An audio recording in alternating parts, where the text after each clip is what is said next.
public. Any vacancy, including the mayor's vacancy, shall be be filled by appointment of the city council. In cities like Charlotte that hold partisan elections, the interim mayor must belong to the same political party as the individual being replaced, and must be of 21 years of age and reside within the city of Charlotte city limits. The municipal elections, the primary will occur on September the 14th, 2027, and the general election will occur on November the 2nd.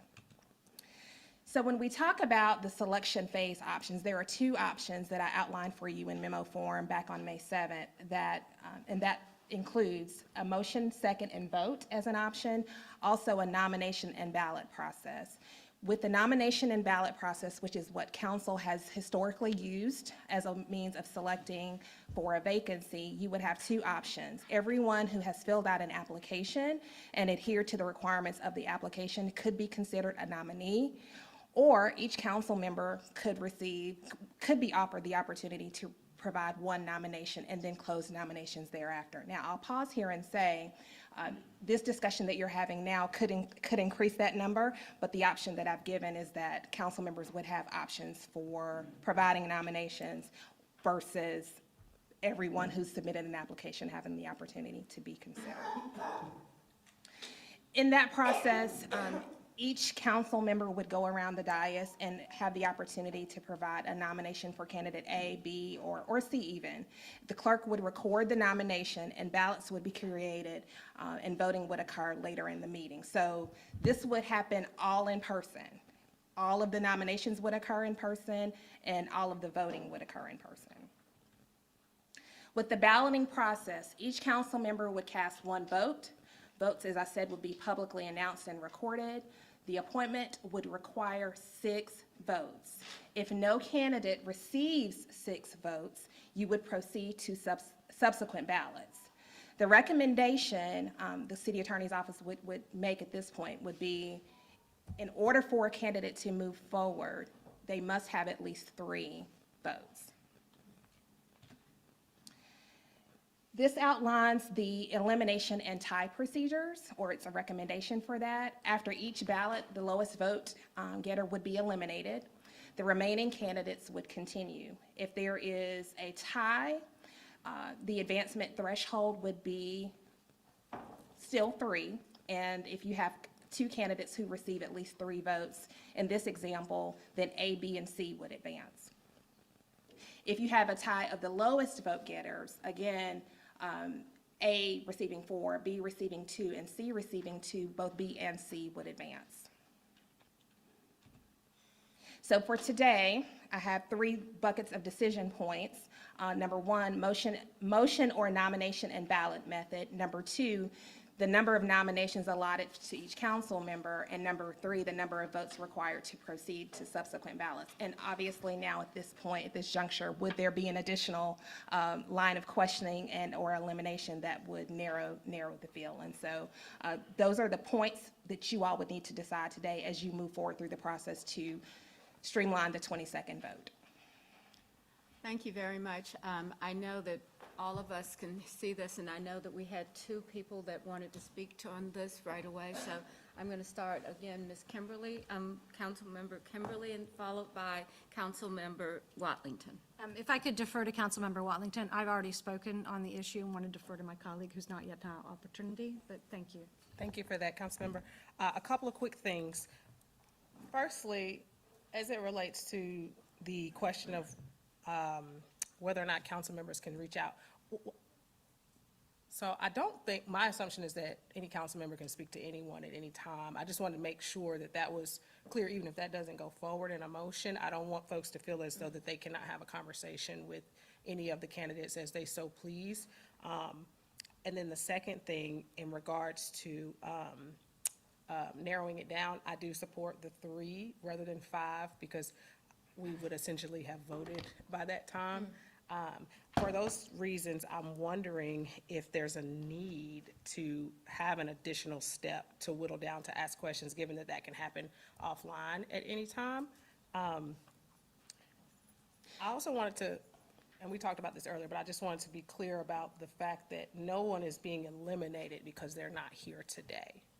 Now, that may be a factor for an individual council member, which is certainly their prerogative, but for those watching, if you are not here today, you are not automatically eliminated from this process. So that being said, I think there's plenty of opportunities still to have conversations going forward.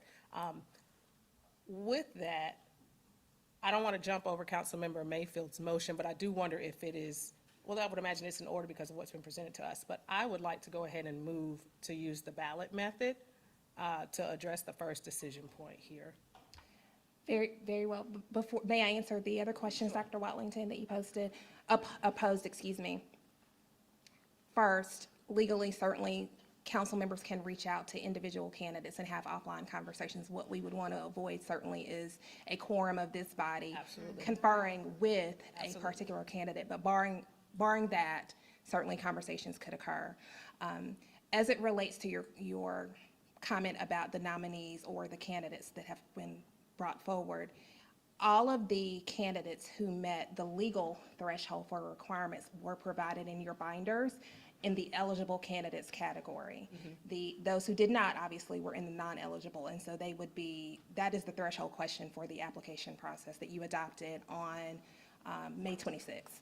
And so that checks that off. And then lastly, the nominations piece of it, certainly you could address the number that you feel is appropriate. But again, recognizing that the threshold needs to be set in advance of the meeting so that the rules aren't changed in the middle of voting. So then with that, Madam Mayor, if I may, just to get a motion on the floor for discussion, I will amend. There's a motion and a Oh, There's I'm sorry, I already a thought you were motion on the withdrawn. floor. Forgive me, go ahead. I'm next. Thank you. No, I think, no, I don't think. Yeah, you I were had raised my hand after Ed Victoria. was next. Okay. Yes. So I appreciate Ms. Mayfield's, I guess, recognition that the way we were going, we were going to have 2 minutes here, and we have this, and without any further engagement, we were going to move to our selection. So I absolutely agree that I think there's a step missing here where we get a closer look at the contenders. I'd like to understand better, Ms. Leslie Fight, City Attorney. Yes, sir, I'm making this. Could you back up a little bit? I'd like to know a timeline for the steps and understand better how these steps occur. Are we talking about an online ballot, or are we talking about going to the next meeting and all of these events occur at the next meeting? So all of these events would happen at the next meeting in an open session. And so the nominations process would happen at the very top of the meeting. And again, go around the dais. The clerk's office staff will be standing by to create a ballot based upon the nominations that are made on the floor. Again, this keeps everything in the open and allows for the public to hear when those nominations are made. But it still means that at one meeting, we move from here to the selection. That's correct, sir. And I don't know what others think. That, for me, is a challenge. There are some people here that I don't know that well, and I don't feel that in 2 minutes and based on this submission, I'd be able to give them a fair shake. And that's why, on one basis or another, I like what you're suggesting, which is we have an elimination round where it takes support from some council members for us to identify finalists. And then we spend a little more time with the finalists, which I think is what I understood you to suggest. Thank you. And I think that's included in your motion, Ms. Mayfield. Mr. Graham? Ms. Ajamira? Yes, thank you. So I agree with Councilmember Owens. Previously, we did not eliminate someone just because they could not attend a meeting, and we adopted an express timeline where people had prior commitments. So I agree with Councilmember Owens. I don't think we need to eliminate someone. Obviously, individual council members can eliminate someone, but from the process perspective, for me, I would consider everyone, regardless of whether they attend the public forum or not. Just from the consistency perspective, can you go back to the slide where you have the 3 options? Yes, I'd be glad to. Yes, so in the past, we had used ballot method, so I think from consistency perspective, we can continue with that. In terms of number of nominations that will be allotted to each council members, how many are we looking at? Do you have any recommendations, Attorney? I don't. I don't. It could be as low as one, obviously, or as many as council sees fit. However, obviously, the more nominations each council member has, the longer the process will take and the more Right. involved it may be. So you recommended a candidate getting at least 3 to get to the subsequent round. I agree with that, so that we can meet our expedited timeline of June 22nd. But this also gives council members an opportunity to have one-on-one with candidates.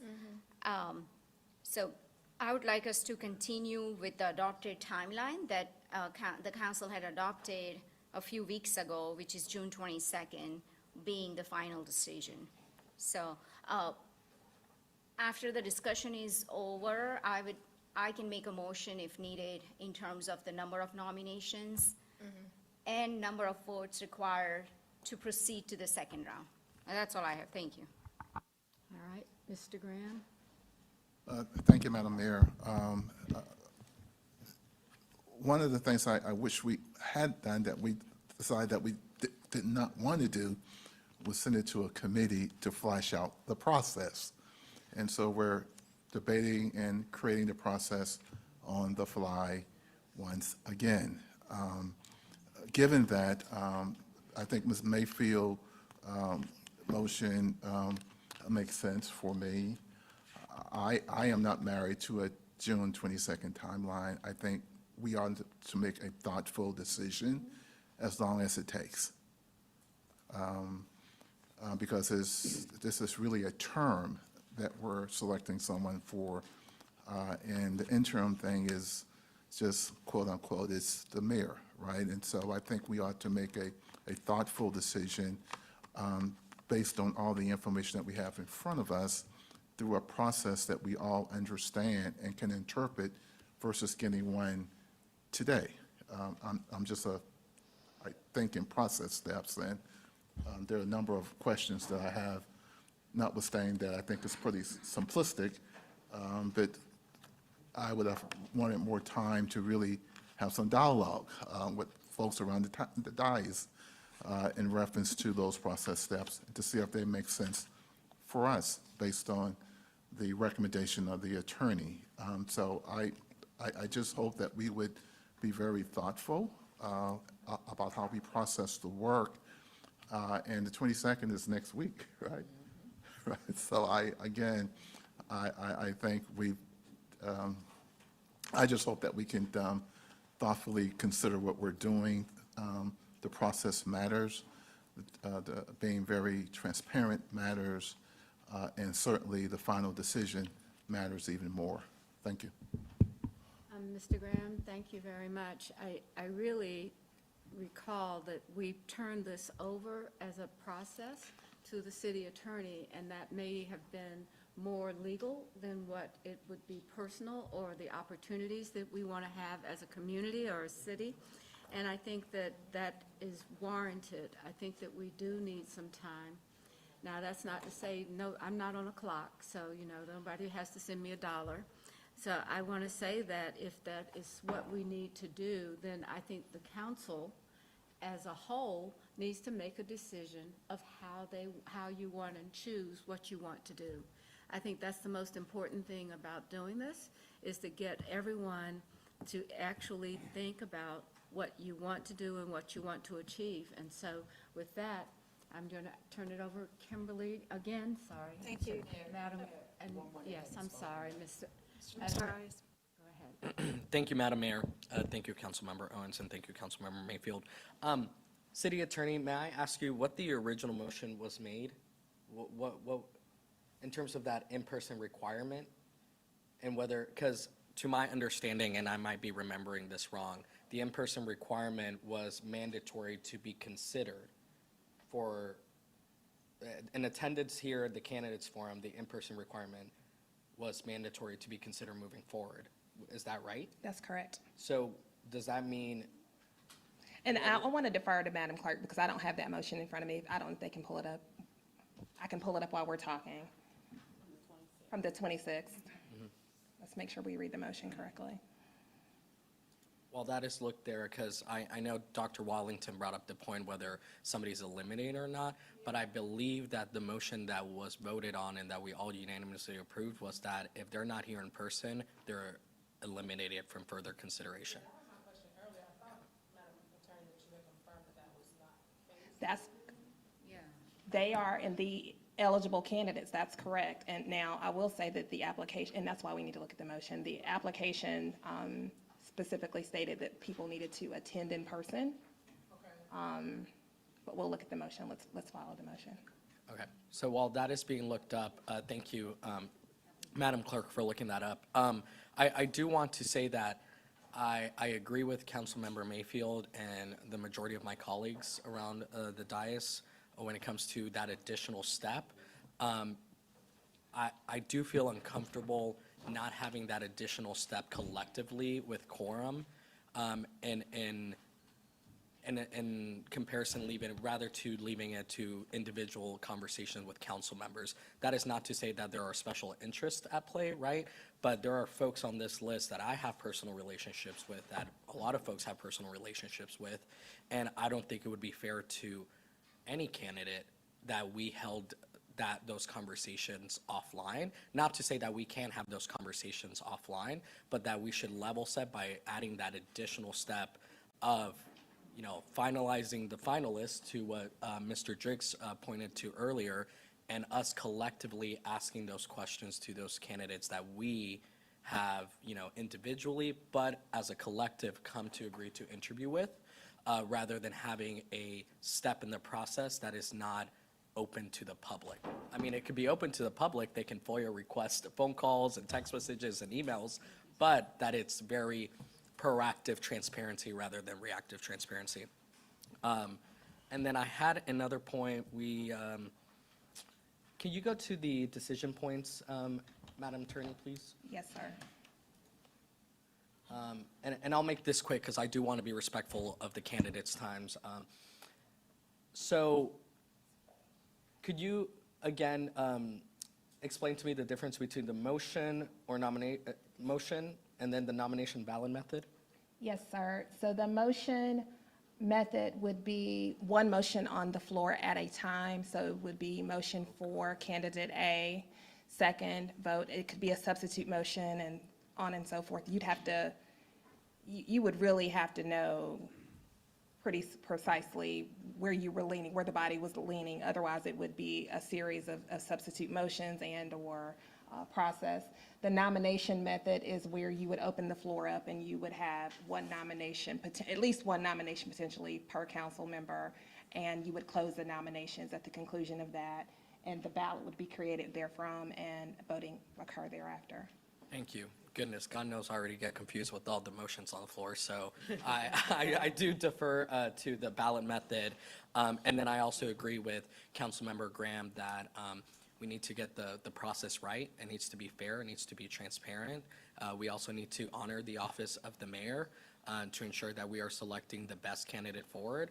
And that being said, I also agree with Councilmember Mayfield's motion of an additional step where we as a council interview the finalists rather than having offline conversations, which again, not to say that we can't have offline conversations, but that there is another open, transparent part to the process. Thank you. All right, Councilwoman Kimberly? So thank you, Madam Mayor and colleagues. I will say, one of the reasons that I wanted to supplement the motion that I do support by Councilmember Mayfield is because the way that this process has played out and the certainty with which we went to the community with our date and the lack of ability for folks to rejigger their lives and the good intentions and goodwill that has been evidenced by the work that has gone into these, I would like to be removed from a constraint of not considering somebody solely because they were not here. If individual council members feel strongly, I think that's still within their within their remit to not consider someone because of their failure to be here today. I personally am uncomfortable with that because of the way that we communicated it. Another aspect of this that I would like to put into the room, and then I'm going to suggest that perhaps this be removed to BGIR committee. That's where I originally had hoped that we would be able to sort some processes around this. But this other element that I'd like to add is I have heard from the community a lot of consternation around the conflict of interest of Mayor Pro Tem being a part of the early rounds of this process. And I'd like us to explore the precedent for that and how we all feel about that. And perhaps if there is a motion method, we would go out with an early motion on him. If we did not have the requisite votes for him, then he would be re-injected into the process. But there's a lot of folks who are speaking in our communities now about a perception of unfairness, and I don't think that we should set up any interim mayor for failure by having this process look like it's less than transparent and less than fair. So I just would like for us to respect the time of the folks in the room, have them go ahead and get started, and perhaps we defer this to BGIR so that we can develop a process along the lines of what you suggested, in line with the motion brought by Councilmember Mayfield, and in line with my own suggestion that individual members still be allowed to select someone and advance them even if they are not here today. Thank you. Substitute motion? I've already had a substitute motion, but I don't know how we want to go forward. I think we have to decide those two motions before we put another motion into the room.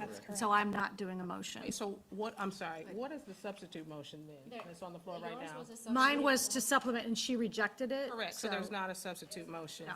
So are you making a substitute motion? So could I make a substitute motion? You can make a substitute motion if, you offered a friendly amendment to. And that was and It was rejected, rejected. You can offer a substitute motion. So then I would offer a substitute motion that builds on the motion that was raised by Councilmember Mayfield, adds the ability for council members to not discount someone solely for their failure to attend today, and then defers this entire matter to BGIR, and we go ahead and start the forum right now in deference to the people who are in the room who thought they were going to be speaking at 2.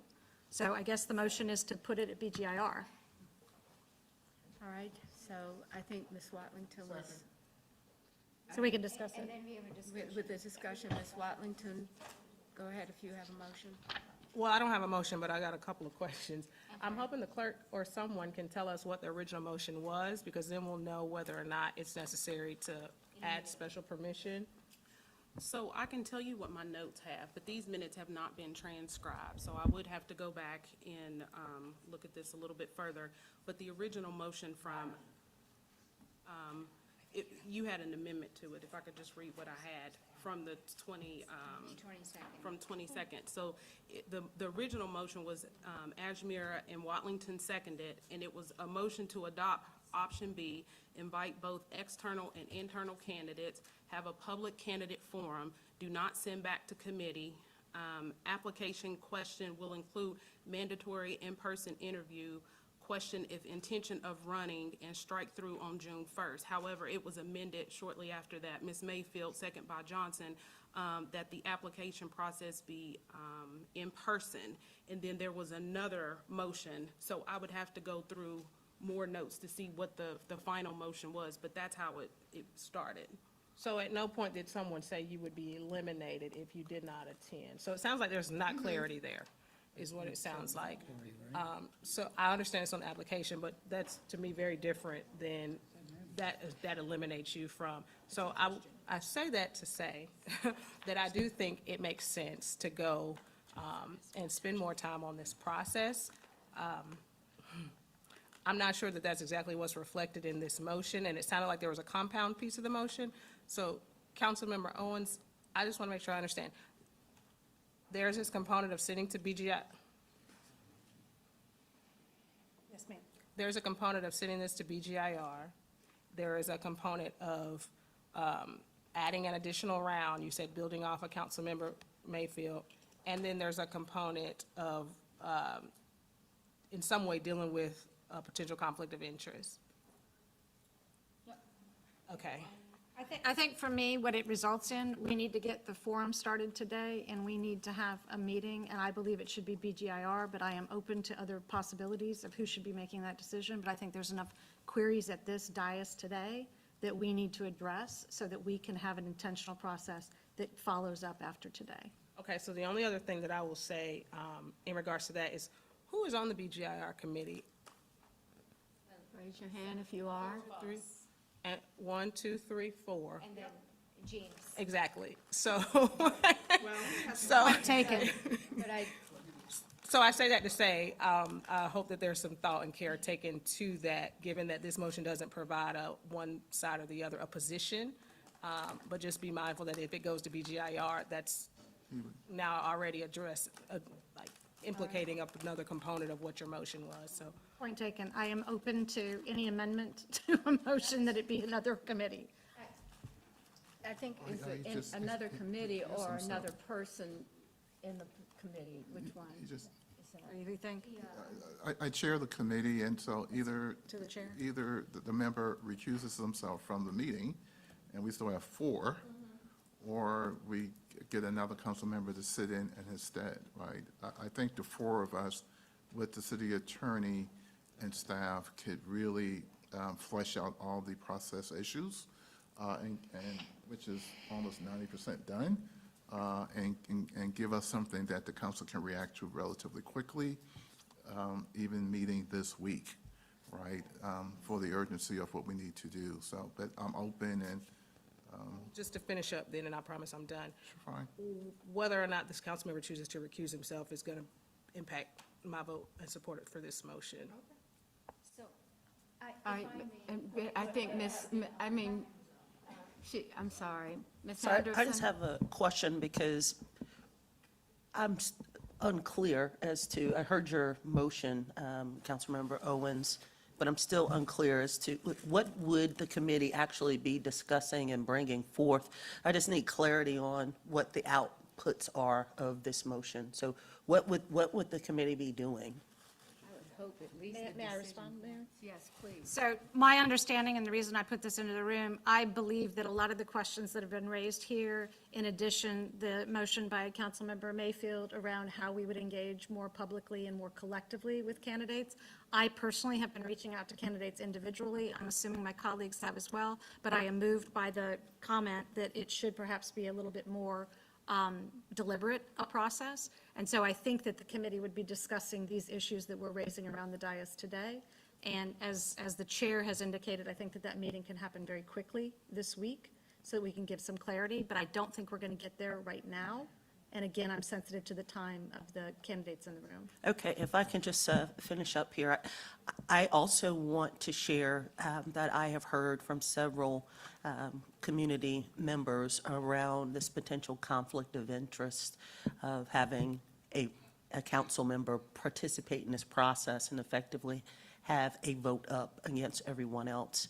And I know that I've shared it with the city attorney, I've asked her, others have shared it with me as well, but I'm hearing that from community members many, many times. So I think we need to address it in some shape or form. If I can answer or speak to the question about a conflict of interest. So 168-75 contemplates a responsibility for council members to vote unless there is a statutory purpose or reason, I should say, for why they should not be participating in a vote. For instance, if there's a financial interest under 14-234 or a conflict of interest under 160D. And so based upon that, there is not a legal reason why a sitting council member could not vote for him or herself if they are part of the candidate pool. In terms of precedence, this has occurred previously. Mayor Patsy Kinsey did vote for herself in contemplation of her appointment. And so this is not unprecedented, nor is it a legal prohibition for a council member to vote for him or herself. So, City Attorney, just a follow-up to that, the interim mayor will be receiving the salary of the mayor, and transitioning from a council member to interim mayor is an increase in salary, is it not? It is. So would that in turn give a different layer here? I have the ability to vote for myself for a salary increase? Is that not against that line of conflict of interest? So 160A, 75A does contemplate a salary component, council members voting for salaries as well as other pieces of an analysis, and that is permissible. It is a distinction, you're correct, Councilmember Anderson, that it is an increase, but that would be in line, I would argue, with council voting to increase its salary more broadly, like you would in a budget, similar in fashion. Before, I want to say, Mr. Arias? Thank you, Madam Mayor. I guess you just forgot me. I'm here. Well, I just had I'm a really trying hard. Now, it would be very helpful if you actually took a number and tell me when, but right now, I'm trying to get it around the table because we're going this way. So if that's against I didn't want council member, okay, thank you very much. Let's go ahead, please. Thank you, Madam Mayor. I do want to be clear. I think we voted on a timeline, right? We didn't vote on a pay raise or appointing a colleague of ours to be interim mayor immediately. We voted on a timeline and a process that opened up the candidates forum. So I want that to be very clear, that there is no gray area there. By the way, we did just vote on a budget that gave all of council members and the mayor a pay increase, right? So that itself, if we're going to go through those definitions to be, standard. But that being said, I think it is 2:42 p.m. We are wasting these people's times by having a conversation about a process we should have had weeks ago. I think, Mayor,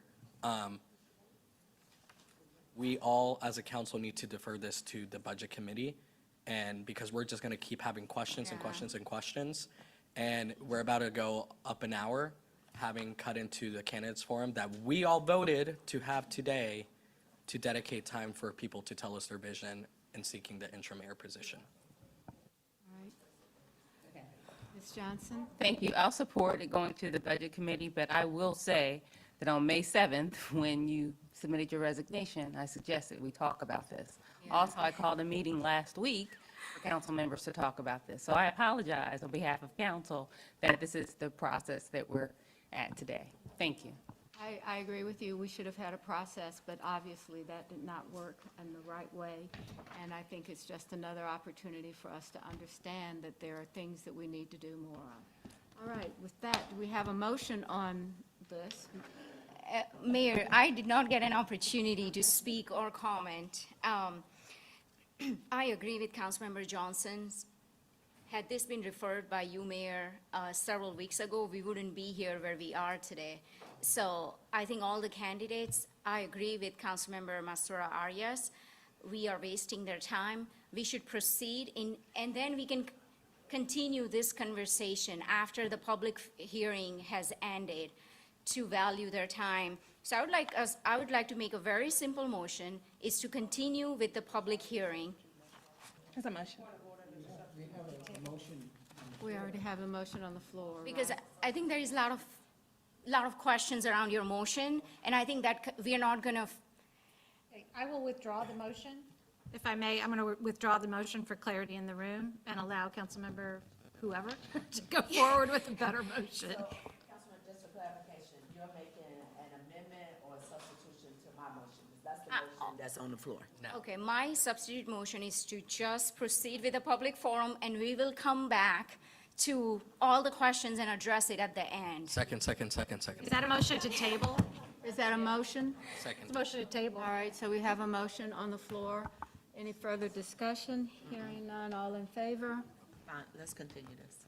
All right, so that's unanimous. I don't think we have it, so I think one of the questions that we're talking about is how are we going to get this motion and begin with this? So I think, at the city clerk's office, if you, Billy, will make sure everybody has the information, that we all have the same list of people, and then we can go ahead and begin the forum. All right, council members, any objection to starting right now? All right, let's go. All right, thank you. Billy, let's go for this. Madam Mayor, would you like me to read the Yeah, names? go ahead. Okay, so the first person to speak is John Abashu. I'm sorry if I'm saying your last name wrong. Say it one more time. Abashouse. All right, if you would just come, it's still the process of 2 minutes. I know we may have taken a lot more for our own, but if you would just stand in that middle case, I don't know, you'll be on TV tonight, if all of the people in the newsroom are here today. So thank Well, you. that is fantastic. Thank you very much. So happy to be here, so happy to be going first. Yeah, so thank you very much. And my name is John Abashouse. I'm here as a mayoral candidate. I moved here 13 years ago. The city adopted me. I love it here. I think it's the greatest, one of the greatest cities in the country. And this is just an amazing opportunity to help the city grow. City's growing fast, furious, and I'd like to be able to help usher it in to a new age. Some things that I believe in. Tax the rich, feed and house the poor. I think that's pretty basic, and I think that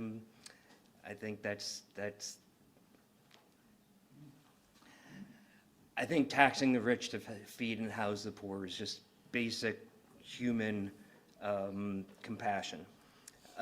Justice and equality for all. Our systems are flawed. They've been that way since the inception, and needs to be fixed. More parks, less parking lots. Our society is way too car-centric, in my opinion. The city has pockets of areas in which you don't need a car to survive. There should be more of those. Cameras on traffic lights. I've lived in a lot of cities. I've been in a lot of places. Nowhere else that I've been do people hit the gas pedal on a yellow light as much as they do in Charlotte. It's dangerous. In DC, when I lived there, they had cameras on traffic lights. It raised a lot of money for the city, and I think that's a pretty passive way to do that. Keep this brief. Very, very low on the list of priorities is I don't really see any other way in my life that I can meet Mayor Mamdani, and I would really like to do that. That's So, time. Thank you. Thank you very much. Our next speaker. The next speaker is Yara Al-Bayari. Apologies.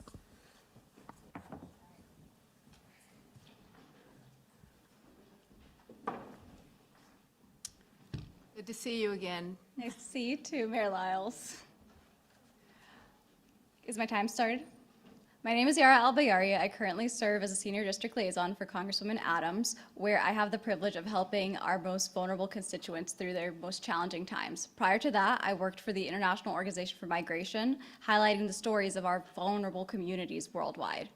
As a proud 49er, I've seen Charlotte grow into one of the fastest growing cities in America, but with growth comes tremendous responsibility.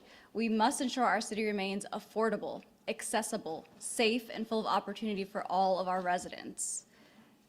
I've worked with constituents directly for years. I've helped them navigate issues from housing instability to immigration issues to delayed benefits. What I've learned from those experiences is that leadership is not about having all the answers. It's about listening, showing up for your communities, and honestly just doing your best to lend an ear when it's needed. As the daughter of immigrants and a Muslim woman of color, I know better than ever that many of our residents experience the city differently. And in times of uncertainty, a lot of our residents felt immense fear when ICE filled our communities. And honestly, I felt it alongside them. That experience reinforced my belief that Charlotte must remain a city that is welcoming and accessible and full of support for all of its residents. Everyone deserves to feel seen, heard, and safe where they call home. An interim mayor is not being asked to serve Charlotte for the next decade. They're being asked to serve as a steward during a transitional period, and much like you would trust someone to watch your home while you're away, you would expect the city of Charlotte to be in responsible hands. Now, Local government is one of the most influential and impactful forms of government. Okay, thank you. All right.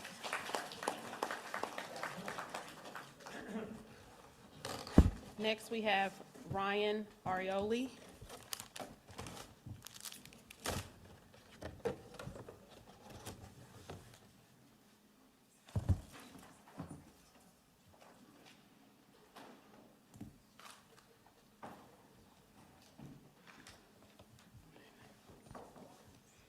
Good afternoon, Council. I am Ryan McKenzie Arioli. I'm seeking the opportunity to serve as the next mayor of Charlotte. A little bit about me, I come from a working-class family. I'm proud to be a first-generation college grad. And what those experiences have instilled in me and has taught me throughout my career is that when you work hard, you have accountability, and you use service, these principles can really help you through your career and help you in leadership, because it's all about that. And today I serve as the Vice President of Marketing and Development for a American manufacturing company. Here I lead innovation strategy. I work with cross-functional teams. And before that, I worked as a scientist where, I developed deep appreciations for facts, critical thinking, and the ability to solve complex problems.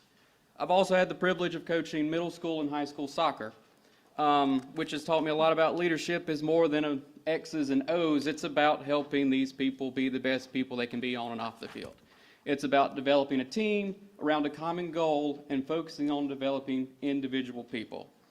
And my belief is that good leaders create more leaders, they don't create followers.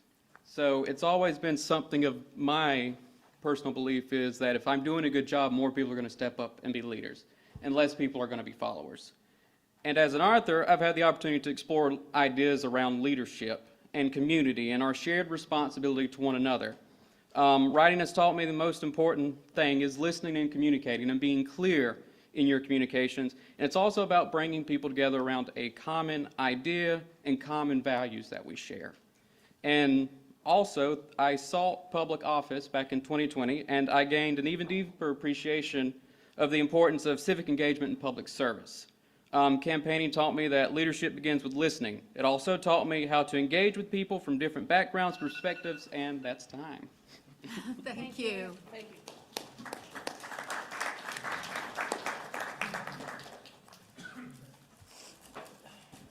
Next, we have Noel.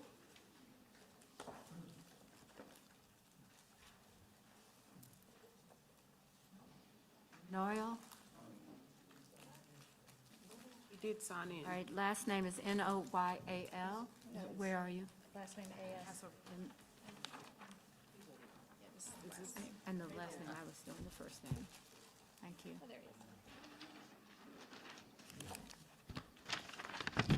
This is a $10,000 bill.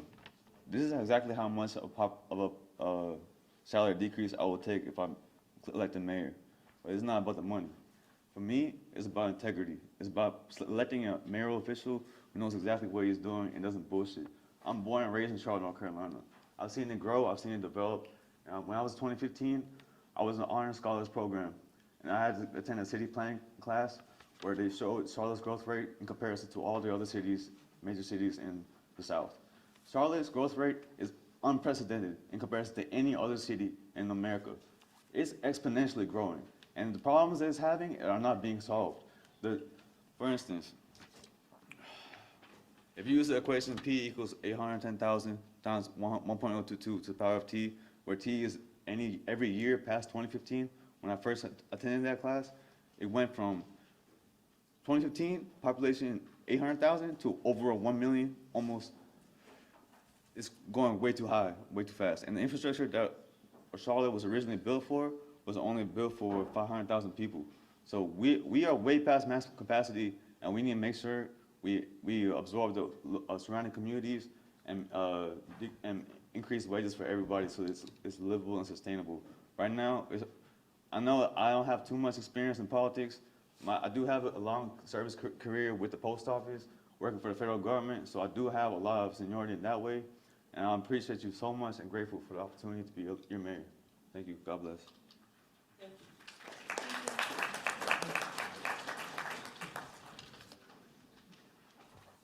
is Barrett Berry.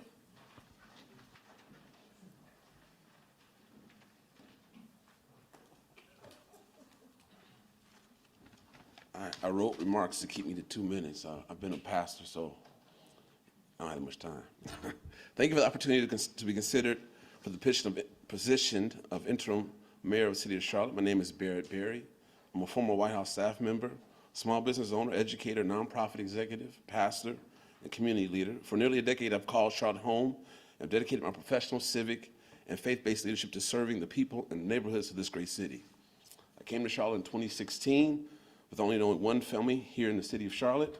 Through service, relationship building, and community engagement, I have had the privilege of working alongside residents, business leaders, educators, healthcare providers, and nonprofit organizations, faith leaders, and public officials throughout Mecklenburg County. I've been appointed to serve in leadership positions by the Clinton White House to multiple senior roles, by the governor of Massachusetts as Deval Patrick in senior roles. I've been appointed by Governor Roy Cooper to serve on a statewide board. I've been appointed by the Mecklenburg County Board of Commissioners to serve as a board, and now I'm ready to be appointed by Charlotte City Council. It's the only place I haven't served in some capacity in leadership in government at city level. I'm a graduate of Morris Brown College with 2 degrees in political science and Africana studies. I'm a graduate of Harvard University, and also a fellow in the Harvard Center for Public Leadership, where the former Mayor Anthony Fox, now the director. And so I'm very familiar with and been prepared to be a leader here in the city of Charlotte. I systematically approached being a mayor of a city of South Bend, where I ran against Pete Buttigieg. He became president, I became pastor. But I did that strategically, my education, my leadership roles, and the like. I've been a speechwriter at the highest levels of government. I've been a senior advisor to the Small Business Administration, so I've advised small businesses throughout the country. I've been in government and politics over 30 years. I've been a presidential surrogate speaker across the country for 2 presidential candidates, and I've served. I'm ready to serve here in the city of Charlotte. Thank you. Next is Janie Caldwell.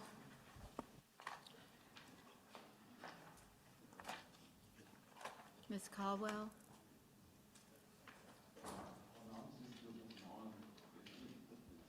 Ms. Caldwell? Janie Caldwell? All right. I'll continue Wanna go to through the the- list, and if she comes, we can go back. The next person is Jaree Clarida.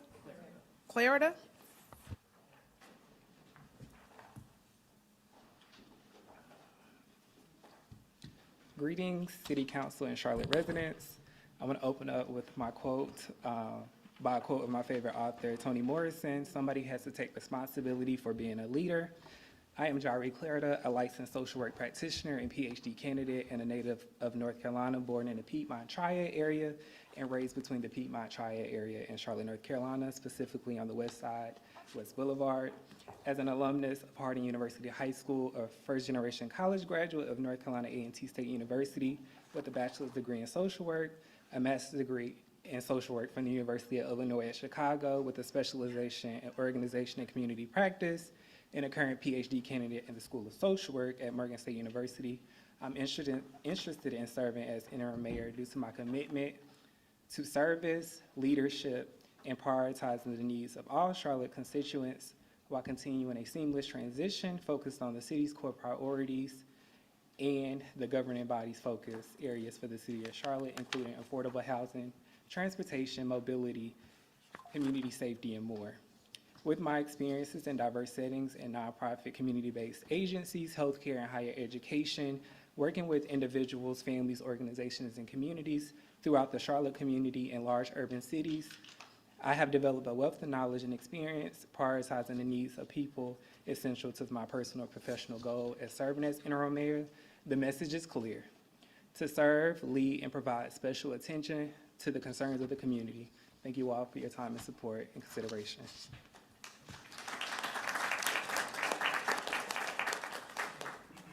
Nathan Clark.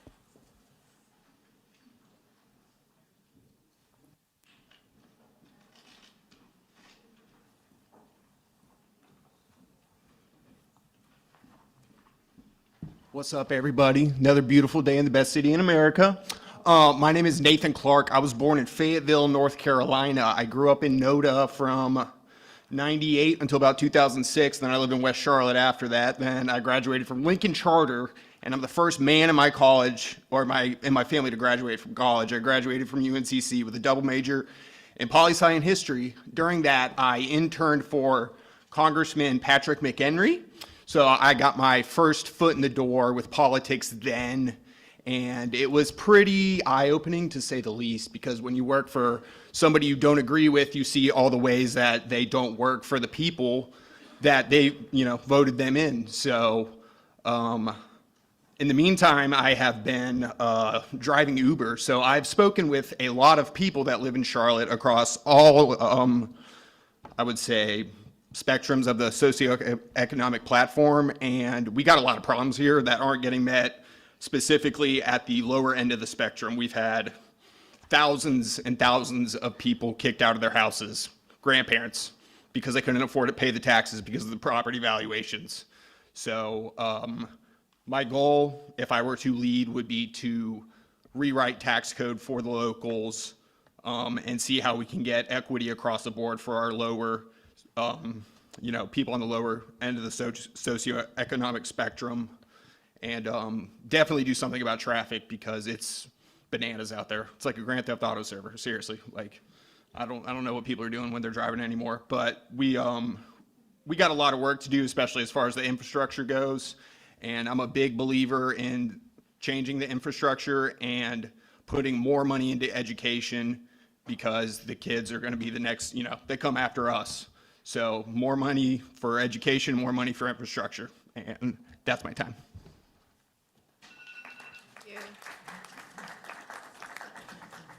Zach Claywell, apologies.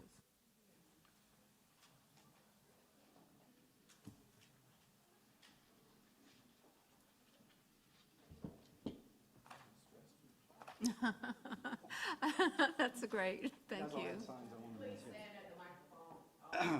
Sure. Great.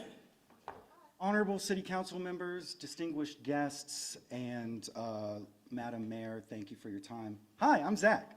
Nice to meet you. I'm running for interim mayor of Charlotte, North Carolina, because I love the Queen City and I want to make a brighter future for all Charlotteans. And also, I really need a job. I have, like many in our community, been affected by corporate layoffs recently, and according to LinkedIn, this is the only available job in the city, so I'm here. I know you're thinking, yeah, this guy looks like the Riddler if he was into urban planning. Okay, I get that. I know that I was just on the internet saying I would drink 964,000 beers, one for every Charlottean. Those could disqualify me, but I know that I could rise to this occasion. Yes, I know that the mayor of Charlotte, as the 13th or 14th most powerful person in the city, has immense pressure on them, and I can be there for that. I know that I'm hilarious, handsome, and heroic. Who wrote this? But I don't have the government experience of the esteemed panel before me. But what I do have are big ideas. I'm here for one big idea and one big idea only. We need to make 277 a river. That's right. We need to cap the freeway and turn it into a linear park, and we need to have beautiful waterways encircling the Queen City. I mean, imagine it. We could be the Venice of the South. We could be having a lazy river by Panther Stadium instead of dodging Altimas or Mellow Ball on the highway. How am I doing on time? Now you're saying, well, what about traffic? I answer that question the way I answer every question that's ever been asked of me: trains. We need more trains. I want to see trains to the airport. I want to see trains to Atlanta, trains to Gastonia and Rock Hill. I want trains to John G's Barbecue so I don't have a DUI if I drink a beer at John G's Barbecue, okay? I want trains everywhere except Matthews. Those people hate trains. I don't know why. Thank you for your time and thank you for your service, Madam Thank you Mayor. for the opportunity to laugh.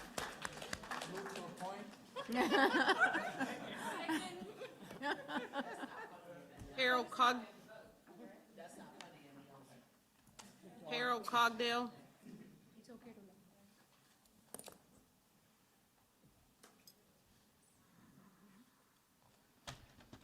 I just got to say, that's a hard act to follow.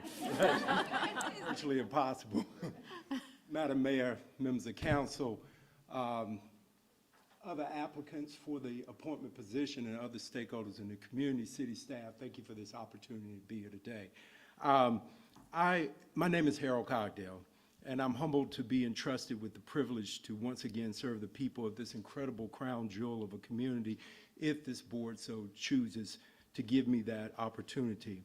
I would like to take the time today to speak to this board about three very important considerations that I hope this board would consider or take into consideration, and my apologies. Those three things are experience, motivation, and governing philosophy. One, experience. I have served at the dais that you sit. I have served as a council member and commissioner. I have served as chairman and vice chairman of the Mecklenburg County Board of Commissioners, chairman of the Charlotte Housing Authority, and in my capacity as chairman of the Mecklenburg County Commission, chairman of the Metropolitan Transit Commission. I've been humbled to have the opportunity to serve this community in many fashions. I've been both on the board of advisors for the Charlotte Chamber as well as a lifetime member of the Charlotte Mecklenburg Black Political Caucus. I've had many, many discussions, policy discussions, budgetary meetings, and impromptu discussions about policy on both the 11th and 15th floor in this building. It is something that I believe that experience will give me the opportunity to begin day one to serve this board and serve this community. But experience is one thing, motivation is another. I have no future political aspirations. I've been enormously blessed. To quote Shirley Chisholm, service is the rent we pay for the privilege of living on this earth. I fully recognize and I'm ever mindful that we have experienced great prosperity in this community, but so many in this community have also been left behind in the... Wow, that was really fast. Thank you for very much. Thank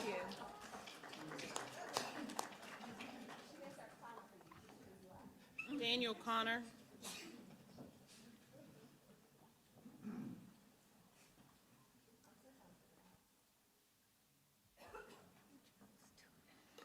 Good afternoon. Thank you for having me today. My name is Daniel Connor. I am a native of the Charlotte area, was originally born in Salisbury, but moved here in 1984. My dad has always worked in this area, well, actually in this city. He was an architect with J&Ps and Associates when they were on Independence Boulevard, and he loves this city. And he's always been very invested in Charlotte's growth and development. And he's passed that passion on to me, and it's something that I am very interested in being a part of as well. Before I get into that, though, I'd like to talk about the role of interim mayor. You know, the mayoral position has been one of a bit of volatility ever since Anthony Fox left to be the Secretary of Transportation. And I don't blame him. It's a great job. It's an amazing opportunity. But as interim mayor, I want to establish myself as someone who provides a steady, stable, and consistent presence in the office of mayor while dedicating myself to working to reduce and even eliminate the political polarity we've experienced for the last 10 years or so in Charlotte and, of course, nationwide.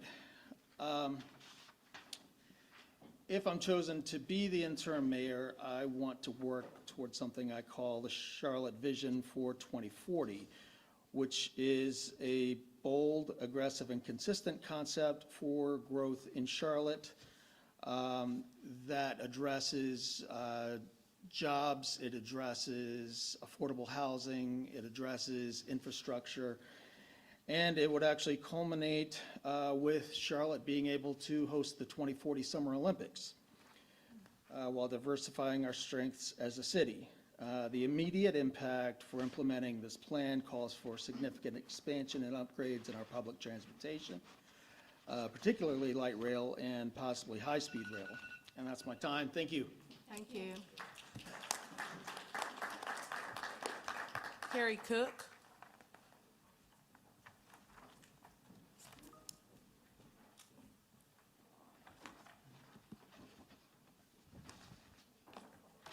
Good afternoon, Mayor and members of Council. I'm Carrie Cook, and I'm proud to stand before you today to request your support for the interim Charlotte mayor role. I was raised in Charlotte, attended CMS schools, and I'm still firmly rooted here with my children and family. Long before I served in executive leadership roles, I served the people of Charlotte without a title. Charlotte is in a unique moment. We have incredible momentum to continue building a world-class city. And with that, there remains opportunity. We have families who cannot afford to stay in the neighborhoods they built. We have residents who need to feel safer in their communities. And we have growth that demands intentional planning with community. I have spent my career working inside these very issues, listening, building coalitions, and advancing solutions. I did much of that work together with you all, and I thank you for your leadership. At the Federal Reserve, I helped drive capital investment towards under-resourced communities. Before that, I built Greenlight Fund Charlotte from the ground up because our city deserves a model that supports economic mobility for residents with real results. We did just that with collaborative investments in safety, neighborhoods, and workforce development. And we did it together with you. So thank you for your work. At the Charlotte Regional Business Alliance, I galvanized advocacy campaigns for streets, housing, schools, because quality of life should not depend on your zip code. And I sat at the table where business, government, community, and other partners had to find yes together, even when they did not initially agree. That's an important role for the mayor to play, to bring together different perspectives, empower council to hear resident voices, and make decisions to advance its priorities. The development of your priorities made it clear that trust, transparency, and execution are critical in this moment. And in this moment, you must have the right experience. So this is what I'm offering to you. The moment we're in right now demands someone who is working to address these issues today. Thank you so much for your support. Jeremy DeCarlos.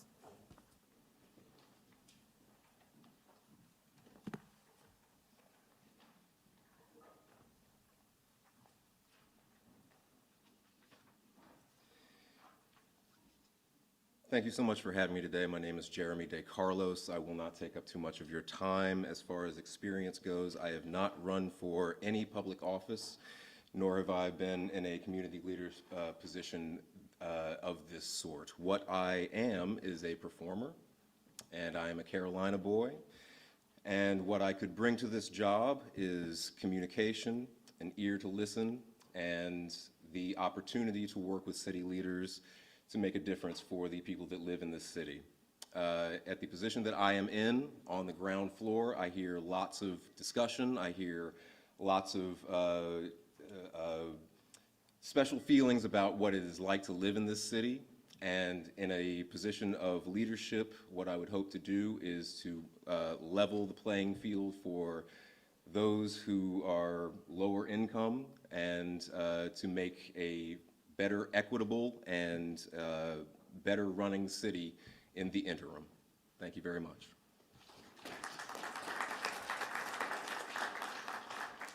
Michael Evans.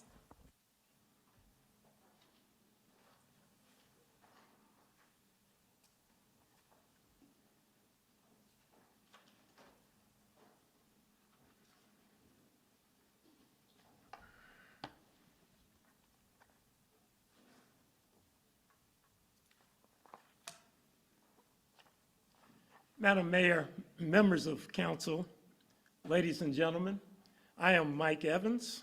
I appreciate the opportunity to address you this afternoon. There are several applicants among the applicant pool who could serve in this role. Your challenge, in my opinion, is to decide who has the combination of skills, experience, and personal qualities to work collaboratively with you over the next 18 months to make Charlotte a better place for all Charlotteans. I'm confident that we can work together effectively to achieve this goal.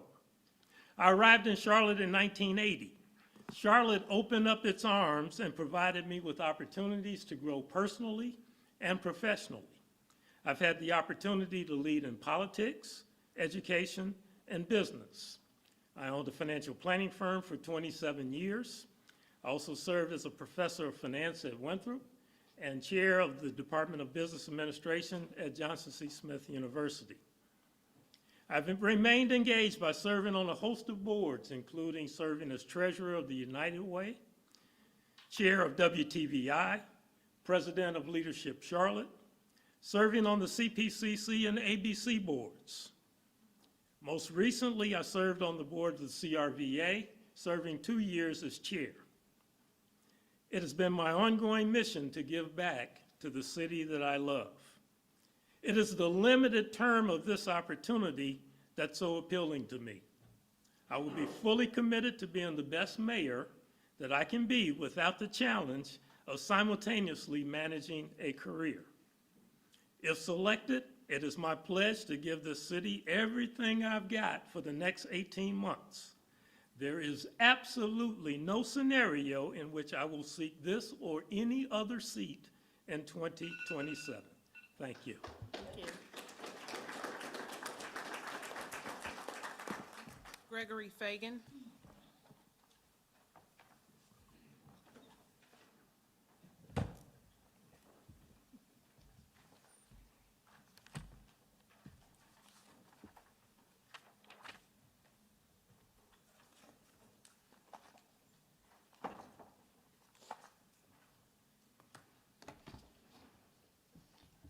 Good afternoon.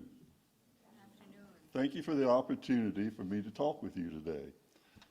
My name is Greg Fagan, and a brief summary of my background. I have a BA in political science from Chapel Hill, a master's degree with a concentration in finance from the University of Alabama, a Juris Doctorate degree, a law degree if you will, from the University of Alabama in Tuscaloosa. After law school, I practiced law in Alabama for a couple of years, and then in the mid-'80s, returned to Charlotte, where I worked for New York Stock Exchange companies for 20 years, and then started my own law firm. The mayor of Charlotte has the unique opportunity to make the lives better for every citizen in Charlotte. How does the mayor do that? Simply make Charlotte the best place in the country for people to live. Well, how does the mayor do that? Let me touch on a couple of things that come to mind. Focus on affordability, not just the cost of goods in Charlotte, but the actual cost of living in Charlotte. Economic development opportunities for sole proprietors, small business up to Fortune 500 companies. Environmental concerns. In order to be the best city, you have to have the best drinking water, you have to have the best air to breathe. What about infrastructure? It's been mentioned before. Can we simply get traffic moving in Charlotte, and can we provide public transportation to make it easier for the citizens of Charlotte to get around? And what about safety? You cannot be the best city to live in if you're not one of the safest cities to live in. And furthermore, education. In order to be a great city, you have to have one of the greatest educational programs in the country. I have the background, education, and experience to address these issues. Thank you very much. Jacob Falk.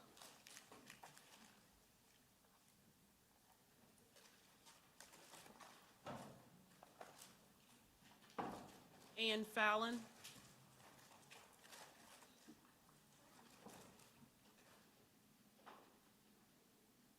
Sebastian Fechlick.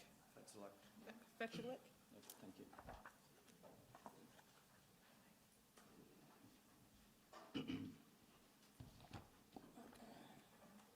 Good afternoon, council members. My name is Sebastian Fetzlack. I'm a representative of the Ironworkers Union. I am also one of the vice presidents of the Charlotte Metrolina Central Labor Council. We represent over 30,000 different workers in the city in different industry, both public and private sector. Folks from bus drivers, communication workers, construction workers, and basically our job is to understand their issue, discuss it with elected officials, and fight for the different problems that they may have in the city. I'm also one of the vice presidents of the North Carolina AFL-CIO, the Labor Federation of North Carolina, alongside one of our former council members. And one of additional backgrounds, I have lived here for about 20 years now, on and off a little bit, but mostly in the city of Charlotte. I do have a degree in economics from UNC Charlotte as well as political science. I wanted to place my name for the consideration because I do believe that the position of the interim mayor can do so much more to continue our support for the many workers who live in the city but continue to struggle. That's one of the biggest problems we continue to hear about. You know, it's not fair that so many of our workers, you know, they do what they're supposed to do. They work the 40 hours or overtime, and they still struggle to afford a standard of living here in the city of Charlotte. I want to continue to find solutions to support them, whether it's through affordable housing, which is the #1 issue that we continue to hear about. I feel like we do bring in some Band-Aids and support, but there's so much more that we can do. Things like, we do appreciate things like the transportation referendum. It did actually create so many more jobs, good union jobs for Charlotte workers. We have construction workers building out parts of the light rail now, and hopefully the future expansions. We have more access for more bus drivers, and we're looking forward to the continued investments in infrastructure such as that. It'd be nice to see maybe some sort of public plan for the Gateway project. I think a lot of folks are looking forward to that. But thank you so much for the consideration. Hopefully you can consider me for supporting workers in Charlotte. Derek Forsman.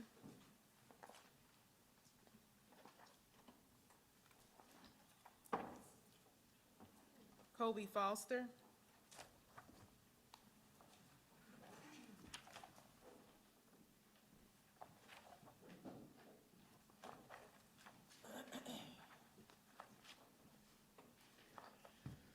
Good afternoon. My name is Colby Foster, and I live in Councilmember Owen's district. I want to begin with a simple point. I'm not here to replace your vision of Charlotte. I'm here to help you execute it.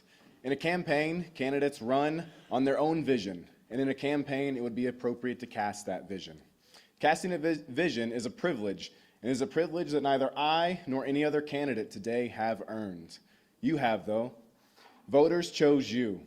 And what I offer is not a competing agenda, but what I offer is the ability to help turn your agenda into action.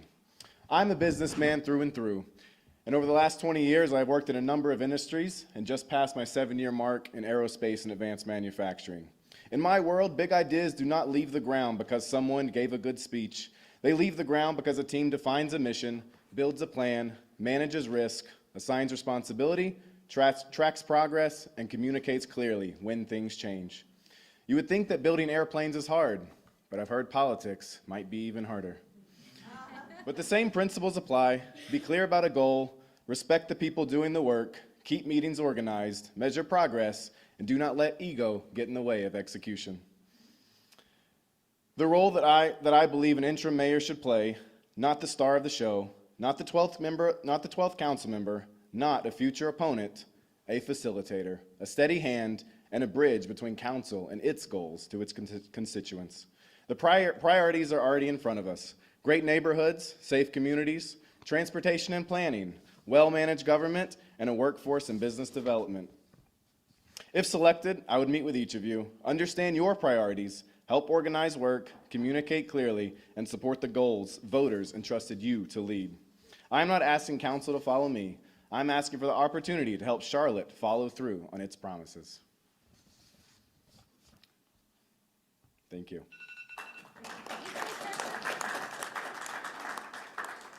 Sarah Freeman.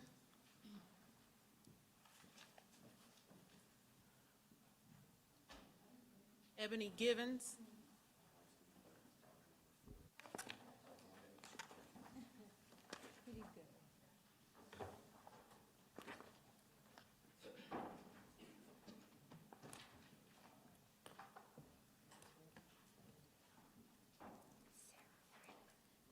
Good afternoon, Madam Mayor and members of the council. Thank you for the opportunity to be here today. My name is Ebony Givens. I am a small business owner, a community advocate, a mother, and a proud resident who believes deeply in the power of service. Through owning and operating London D's Cafe and London D's Catering, I've had the privilege of creating jobs, supporting local families, and working alongside organizations that are making a difference in our community. I am seeking the opportunity to serve as interim mayor because I believe local government should be focused on people. Our city is the strongest when families feel supported. Businesses can grow and residents have access to resources they need to succeed. One of my greatest passions is supporting our youth. I believe we must do more to address mental health as it is challenging to our community. Every young person deserves to feel seen, supported, and empowered. I believe leadership begins with listening. It means bringing people together, finding solutions, and serving with integrity, compassion, and accountability. I am not seeking this position for recognition. I am seeking it because I care deeply about our community and its future. Thank you for your time and consideration, and I look forward for the opportunity to serve and help guide Charlotte, Mecklenburg County, and make this community healthier and stronger. Thank you. Ike Gordon.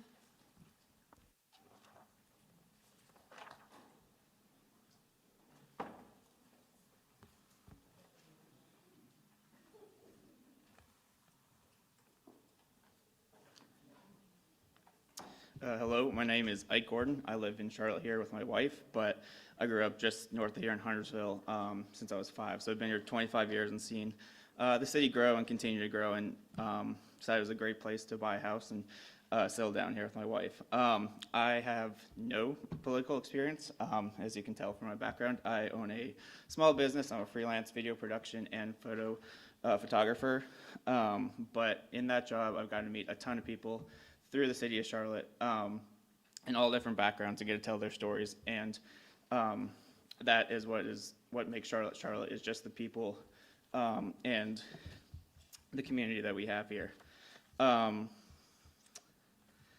think as the interim mayor, like we said earlier, it's not my job to come in here and have a bunch of different ideas, but I think it's to be approachable, be a mayor that people can come up to at Skyline Amphitheater or Charlotte FC games, and you can tell me about what's going on and why you think we should have more trains or better walkable cities or whatever's on your mind. But yeah, just like all of us here, I think Charlotte's a great city. It should be one of the best places to live, work, start a small business, be a part of a big business, and grow your family. And I think one last point, I guess I do have one thing to put on my agenda, is that to Rob Manfred, the MLB commissioner, Charlotte is the best place to bring a new expansion MLB team. Thank you for your time.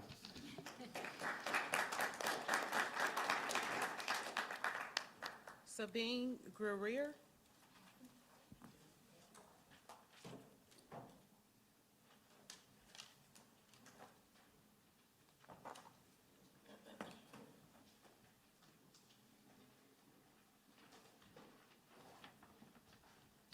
Good afternoon, everyone.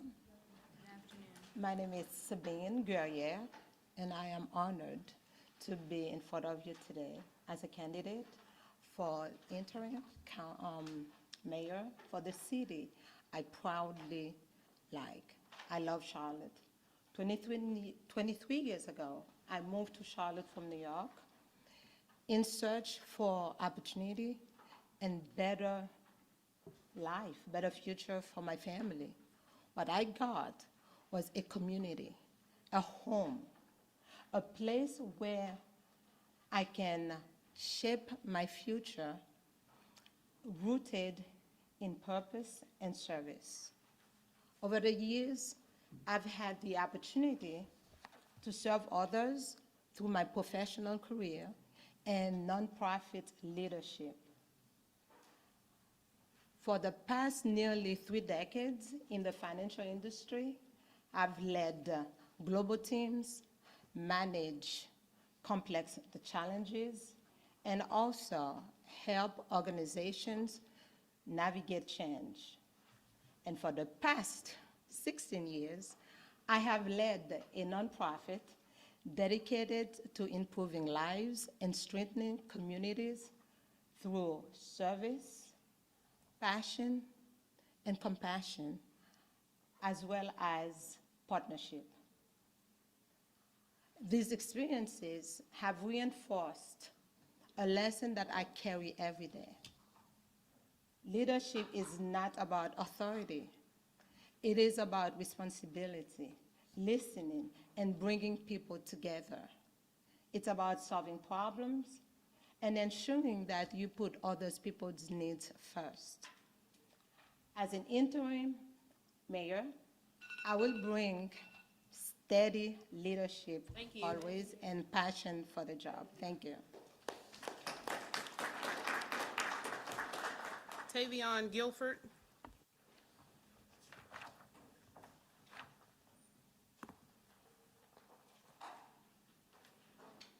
Delta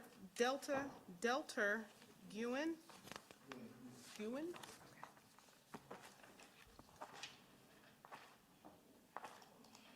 Good afternoon. I'm Delta Gwen. Good afternoon, Mayor, council members, and fellow residents. Thank you for the opportunity to speak here today.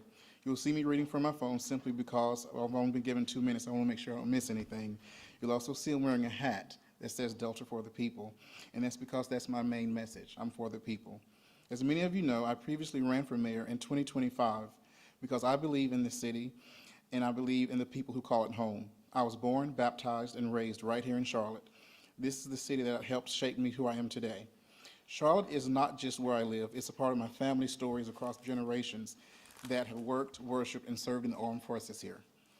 Working my entire adulthood life in this banking town and some of the largest financial institutions, such as Bank of America and Wells Fargo, has taught me how to conduct meetings in boardrooms, close business deals, and manage billion-dollar budgets. One of the strengths I bring to this position is that I am not a career politician. I do not come with years of alliances or owe any political debts. I have no pre-existing relationships with any of City Council, which would influence my decisions or cloud my judgment.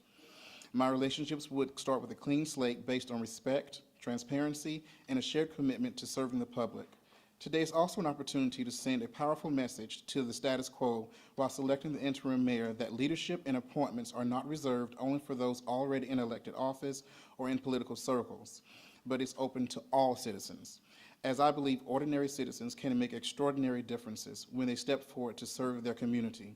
I respectfully ask for your support as we move forward together to build a stronger Charlotte. May God bless you, this beautiful city, and this great nation. Thank you.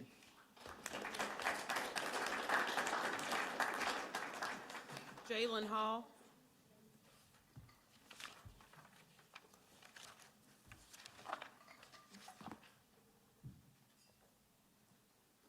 Kevin Hall.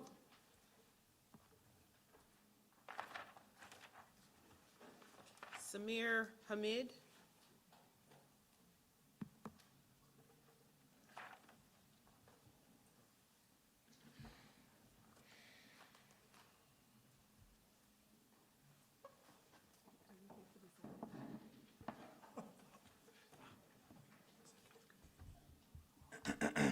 Good afternoon, City Council, Madam Mayor. My name is Samir Hamid. I'm a Charlotte native, local businessman, a community builder, a husband, and a father of 3. I'm not standing here because I think that Charlotte is broken. Quite the opposite, actually. I get butterflies when I drive through Uptown. I believe Charlotte is already the best city in America, and I believe each of you are already doing the difficult work of leading it. My role as mayor would not be to reinvent Charlotte.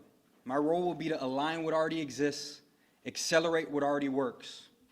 And I'm not coming to you with any answers. I'm coming to you as a partner, a collaborator.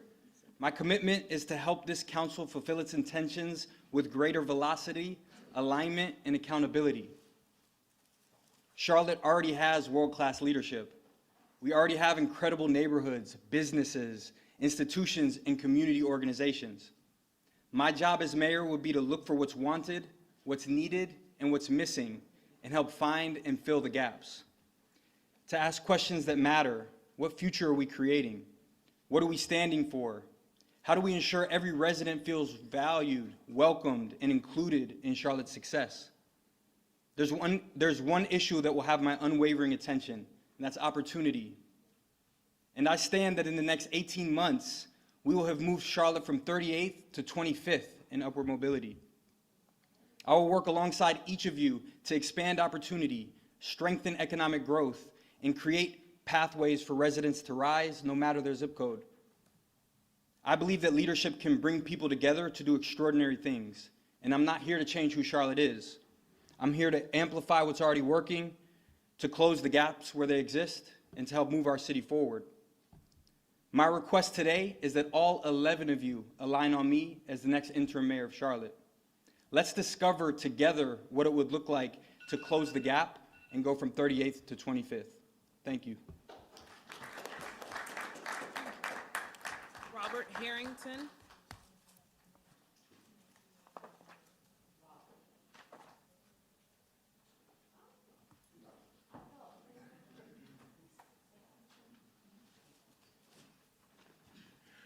Good afternoon, Mayor Lyles, members of the City Council. I'm Rob Harrington. I came to Charlotte nearly 30 years ago. My wife Sharon and I raised our son here in public schools. I owe this city a lot, and I'm determined to pay that forward. I've committed not to run for public office. I won't run for public office. I haven't done in the past, and I will not run for mayor, of course, in the next election cycle. So the question is, why now and why me? We're in a transition over the next 18 months. We have a committed council. We have a community looking to make sure their voices are heard. We have serious issues to work on with and through the legislature in Raleigh. I've chaired the Mecklenburg Library System Board. I've worked with Trees Charlotte, and I'm a devoted member of Friendship Missionary Baptist Church. And for the last year, I've traveled the state as president of the North Carolina Bar Association. I've worked with people from across this state to find consensus on difficult issues. And what have I learned? What is the vital issue? What are the vital issues here now? Consistent involvement over many years matters. Listening to people matters. Engaging across the city and across the state matter. Preparation and hunger to learn matter. And equity and equality of opportunity are required for the success of this community. If we follow these principles of collaboration, preparation, organization, respect, and maybe even a little grace for each other, we will thrive as a city for all of our residents. I look forward to working with and supporting council and each of its members as we grow this city and we grow opportunities here for Charlotteans across its great reach, making sure that we have and use the organizations within the organization and structure with our reach to make reasoned decisions. For all these reasons, I ask that you appoint me as the interim mayor. Thank you. Michael Henderson.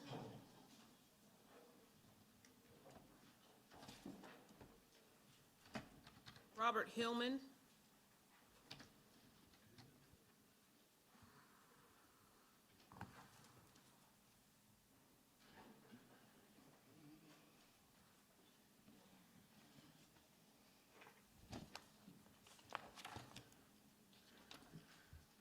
Good afternoon. Thank you for having me, Madam Mayor and City Council and guests. My name is Robert Hillman, and I'm seeking the appointment as the interim mayor of the city of Charlotte.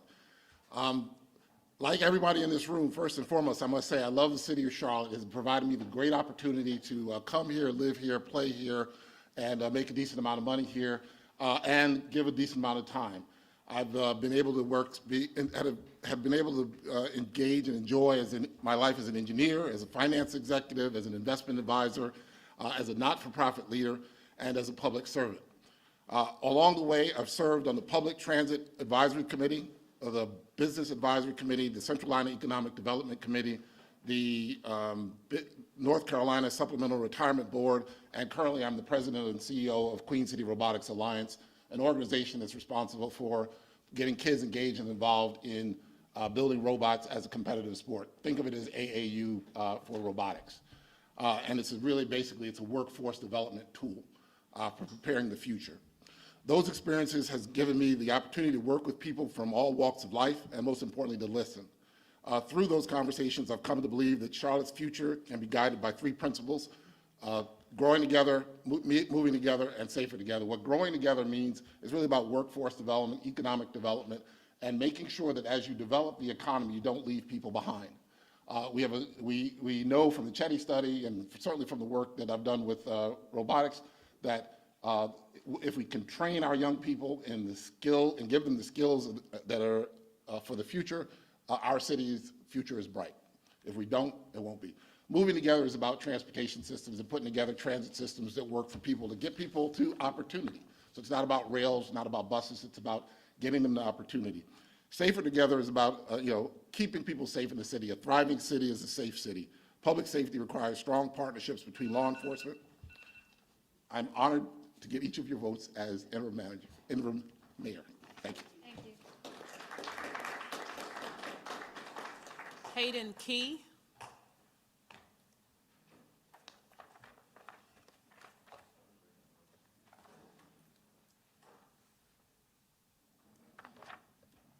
Christopher Love.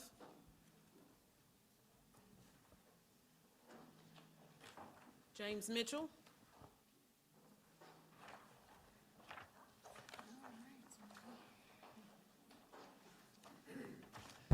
Good evening, colleagues. 6 months ago, you blessed me with the opportunity to serve you as Mayor Pro Tem. Together, we embrace a simple but a powerful slogan: Team, together, everyone accomplish more. Since then, we have demonstrated what teamwork can accomplish. We have held a very successful annual retreat session in March and recently approved our budget. As I ask for your support as interim mayor, I believe 3 things matters most: leadership, relationships, and results. Leadership is about bringing people together to move our city forward. Throughout my career, I've been blessed to help lead transformative projects and initiatives, including North Lake Mall, Eastland Yard, CIAA Tournament for 14 years, and a new CBI program. Relationships, the best solutions come when we work together. We're seeing through partnerships between the city and the county, we can preserve historic Excelsior Club. Through the collaboration with the city and CMS, we can create a teacher village.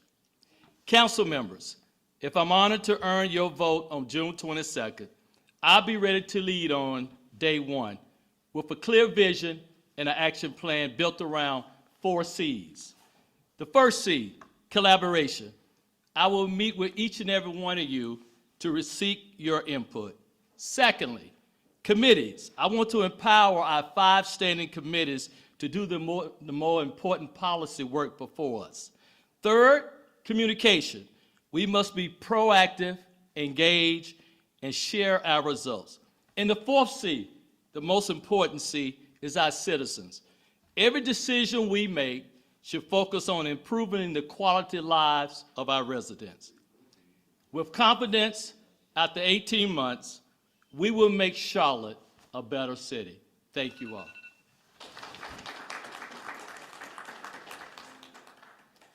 Ava or Aviva Moody.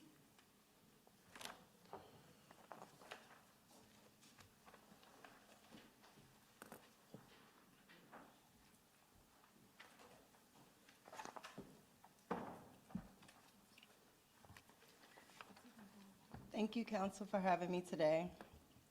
Thank you, Madam, for having me today. Madam Mayor, excuse me.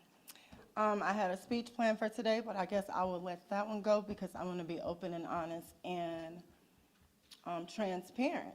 So I came here to Charlotte because my mom said no. So I said I must go. I came here when I was 15 years old. I found employment. I gained employment by the age of 18. I was attending UNCC. I did not get my degree, but however, I joined many jobs and many businesses around the area. I worked. I was able to purchase my first home through people that I met here in Charlotte that gave me the education and showed me the direction on what to do to get there, and I got there. Now I am a single mom in Charlotte with 2 adult children and a grandchild that I too want to see be able to buy their own houses, be able to raise their own children safely in Charlotte. And I do believe Charlotte is safe. I always feel safe in Charlotte. I just want to make sure that I am able to serve this community and be able to make my ancestors happy that I followed what I believe that they gave birth to me for. So I thank you.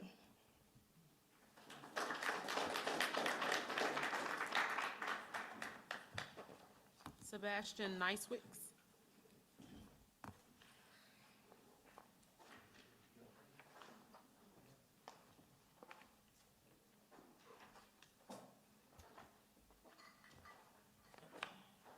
Hi, everyone. My name's Sebastian Nicewitz. I appreciate your time today.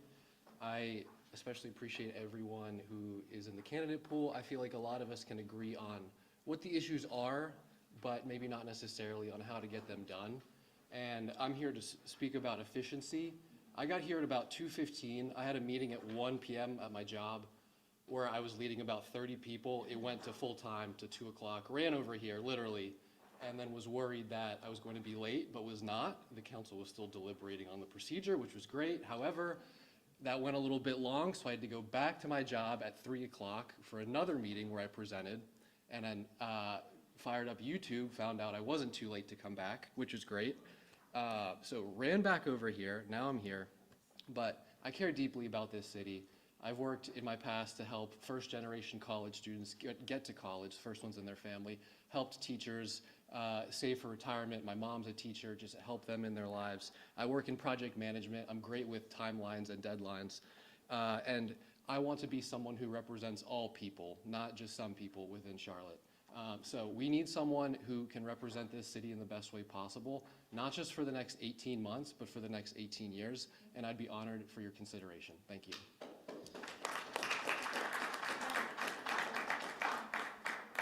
James Reese. Matt, Billy, can you give sorry. us a moment? I just asked the mayor for a point of personal privilege. I do not have an application for the gentleman who just spoke. Can someone clarify that? You don't have an application for James? None of us have an application for the gentleman who just spoke.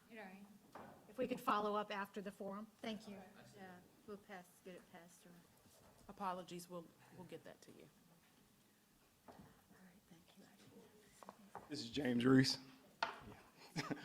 Good afternoon, council members, Mayor Lyles. I appreciate the time. I moved to Charlotte, time flies, back in 2014. And as a diehard Durham native, it took me a while to get used to Charlotte. The driving, people will rather run you off the road and let you merge over, but this is home now. I have a wife, 2 small children. My son actually asked me, you know, Dad, are you going to be the mayor? Kind of like Mayor Goodway. They think everything is Paw Patrol related, but if you have kids, you get it. But I say that to say Charlotte is home for me now, and I plan on being here for a long time. So this cause is important to me. Right now, I think the biggest thing that we're dealing with is cost of living.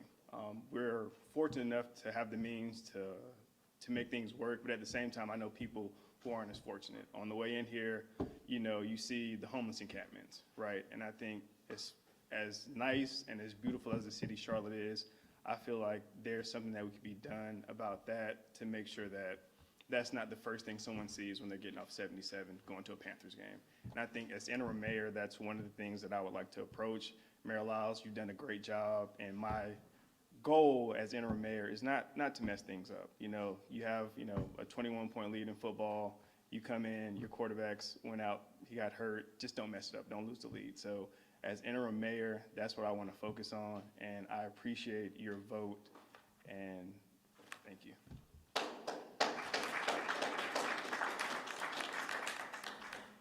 Clayton Seeley.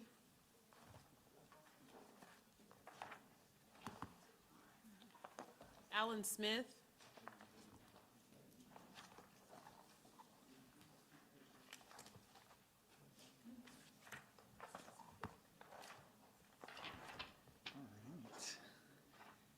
Good afternoon, Mayor Lyles, council members, fellow Charlotteans. My name is Alan Smith. I'm a father of 2 daughters, a longtime Charlotte resident, and somebody who spent much of my life participating in and serving communities. Over the years, I've addressed city councils, county commissions, state agencies. I've run for public office. I've volunteered in schools. In my professional career, I've led nonprofit initiatives I've supported public sector organizations, and I've helped lead communities through moments of uncertainty by bringing together people with different backgrounds, different perspectives, and different priorities. Now, while those experiences may sound different on the surface, they all taught me one thing. Communities are strongest when people feel heard, included, and connected to the decisions that affect their lives. Charlotte is a city with tremendous opportunity. We're growing, we're innovating, we're attracting new people every single day. But that kind of growth creates new challenges, and it magnifies the challenges that we've been wrestling with for years around things like transportation and housing and basic affordability and maintaining that sense of community that makes people want to build their lives here in the first place. I'm seeking appointment as interim mayor because I believe good leadership is ultimately about stewardship. It's about listening carefully, communicating honestly, and helping people work together towards shared goals. So I don't come before you as somebody who believes I have all the answers. I come before you as somebody who has spent a career bringing people together in the midst of complexity and change to solve problems and build trust and move forward together. If appointed, I would work collaboratively with City Council, city staff, community organizations, businesses, and residents alike to ensure that Charlotte continues to move forward together. Thank you for your time. Anton Southern.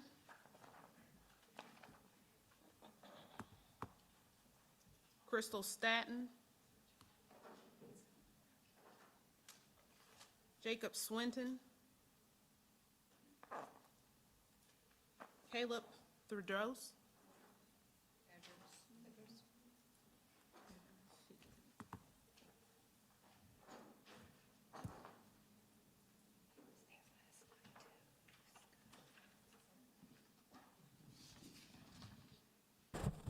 Hello, Madam Mayor, council members. Thank you for the opportunity to be here today. I love Charlotte, but every politician says that they love Charlotte. Serving as mayor requires more than affection for the city. It requires judgment, steadiness, the ability to bring people together, and to stop pretending that every problem is small. That's why I applied to become the interim mayor. I'm not applying to come in with a sweeping new agenda or to use an interim role to reinvent the city in 18 months. This is a unique responsibility. The next mayor should respect the work already underway, support the procedures of the councils, and help the city move through this period with focus and stability. Each member of the body brings different priorities, a different community, different perspectives to the table. The role of an interim mayor is not to flatten those differences and to pretend that one person has all the answers. I also understand the work of the city depends on staff, relationships, and knowing how the institution actually moves. Whether it's serving as chair of the Charlotte Equitable Development Commission, working with Cherry and Cherie, and knowing Sarah when she was a fellow and now chief of staff, or folks like Pat Weidman and folks that have oftentimes left the city. Those experiences taught me how to navigate city government, respect the professionals doing the work, and help move things without unnecessary confusion. I can be especially useful with Charlotte's relationship with Raleigh. The next 18 months will serve with serious conversations, whether it's the airport, the PAVE Act, MPTA, infrastructure, data centers. Those conversations should not happen in silos. I love serving in the North Carolina Senate, but Charlotte is home. Right now, our city needs someone who can connect the city, who can connect to Raleigh, the General Assembly, our neighborhoods, to city staff, and the residents who feel decisions should be made with them being invited. I'm applying because I believe that through strong relationships, the council can steady and move the city forward, move with urgency, and keep the well-being of all residents here. Thank you. Blake Van Leer.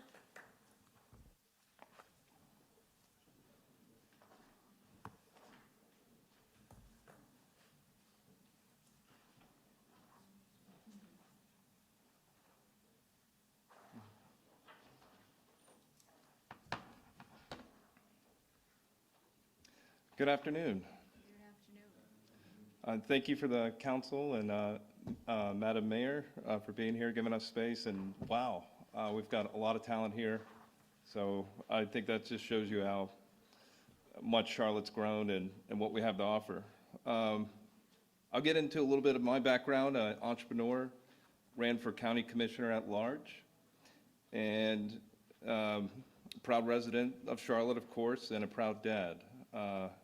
Spent most of my career doing turnarounds, and usually on like a 3 to 6 month sprint. So I'll work with a company for about 3 years, and we'll grow it from 3 million in rev to $1 billion. So it's a quick turnaround, and I just wanted to lead with that. I work with the board, I work with the city council at the company. It's very similar path, just making sure we all align together and we get what we need to get done. And I'm gonna pause for a second. I'm also gonna throw this out here. What I would like to do is forego the salary, and we put that to work within your districts, however you guys think that could be most impactful to people. And I'm not claiming to have all the answers. You know, I'm here to serve and listen.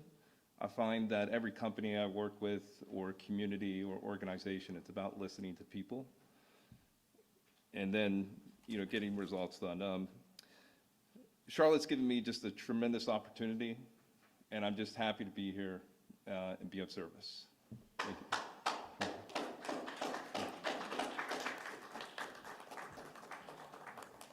Christopher Walters. Douglas Welton.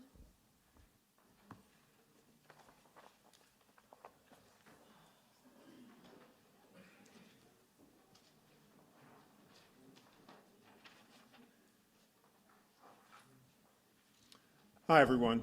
My name is Douglas A. Welton, and I currently serve as the chairman of the Charlotte-Mecklenburg Planning Commission. I have been the chairman for 3 years, and last week I was elected for an unprecedented 4th term. Since I joined the commission in 2018, I've reviewed and recommended 1,000 rezonings, the Charlotte 2040 Plan, the Unified Development Ordinance. My experience in land use is a complement to my strong background in software and technology, community relations, broadcast media, arts and entertainment, and nonprofit organizations.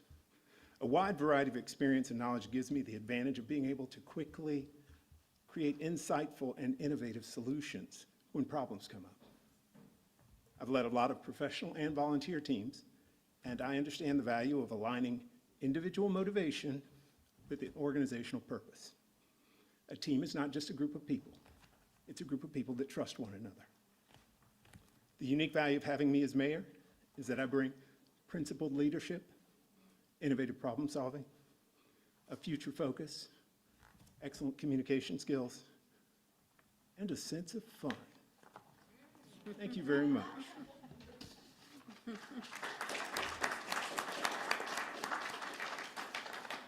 Braden Zacher. John Paul Zalaquit.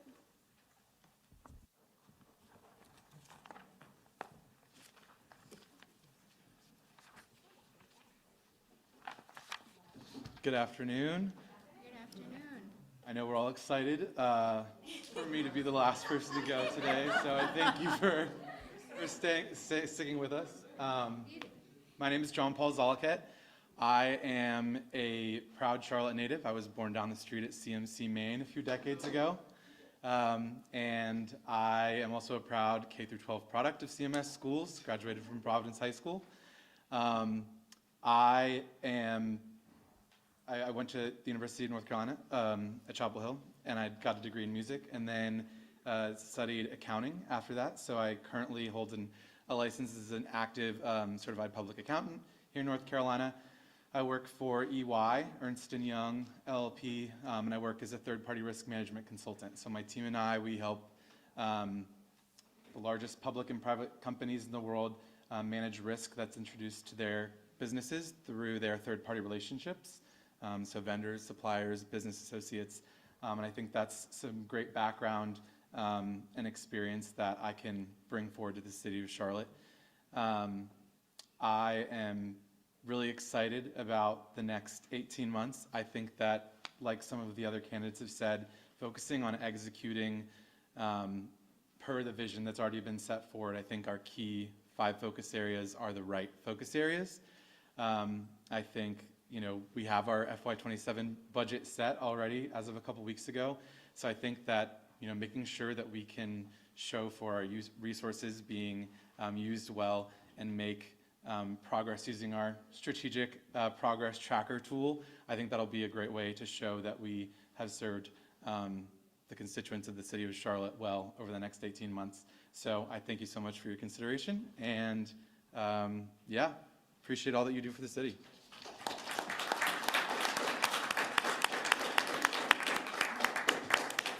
So I want to say thanks to all of you.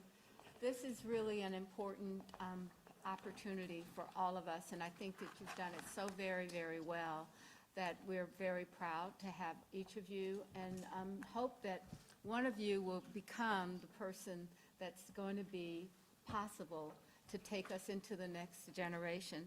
I want to say thank you to Billy, our clerk, who has to do all of this. Like, well, we all have a sheet of paper. I've got a notebook full of everything else.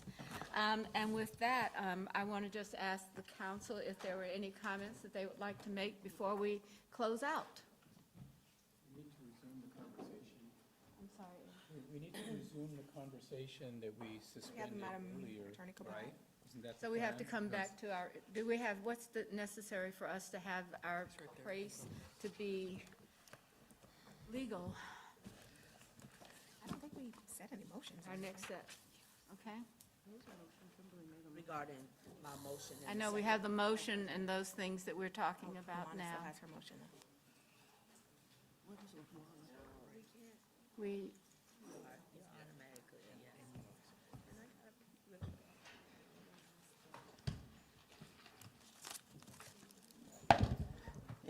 As I was approaching the lectern, I overheard a motion. Is there a motion on the floor that we need to address? I think that yes, we did have, Ms. Mayfield had a motion that we did not vote or completely vote on. I think that there was some discussion, but not any action.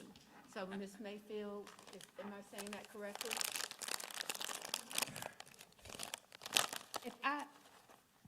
If I may quickly, I was speaking of another motion I thought I heard as I was approaching the lectern. Is there something else on the floor we just need to address procedurally, or was there just banter? Point of order, I think what happened is that there was a motion for process to Yeah, table.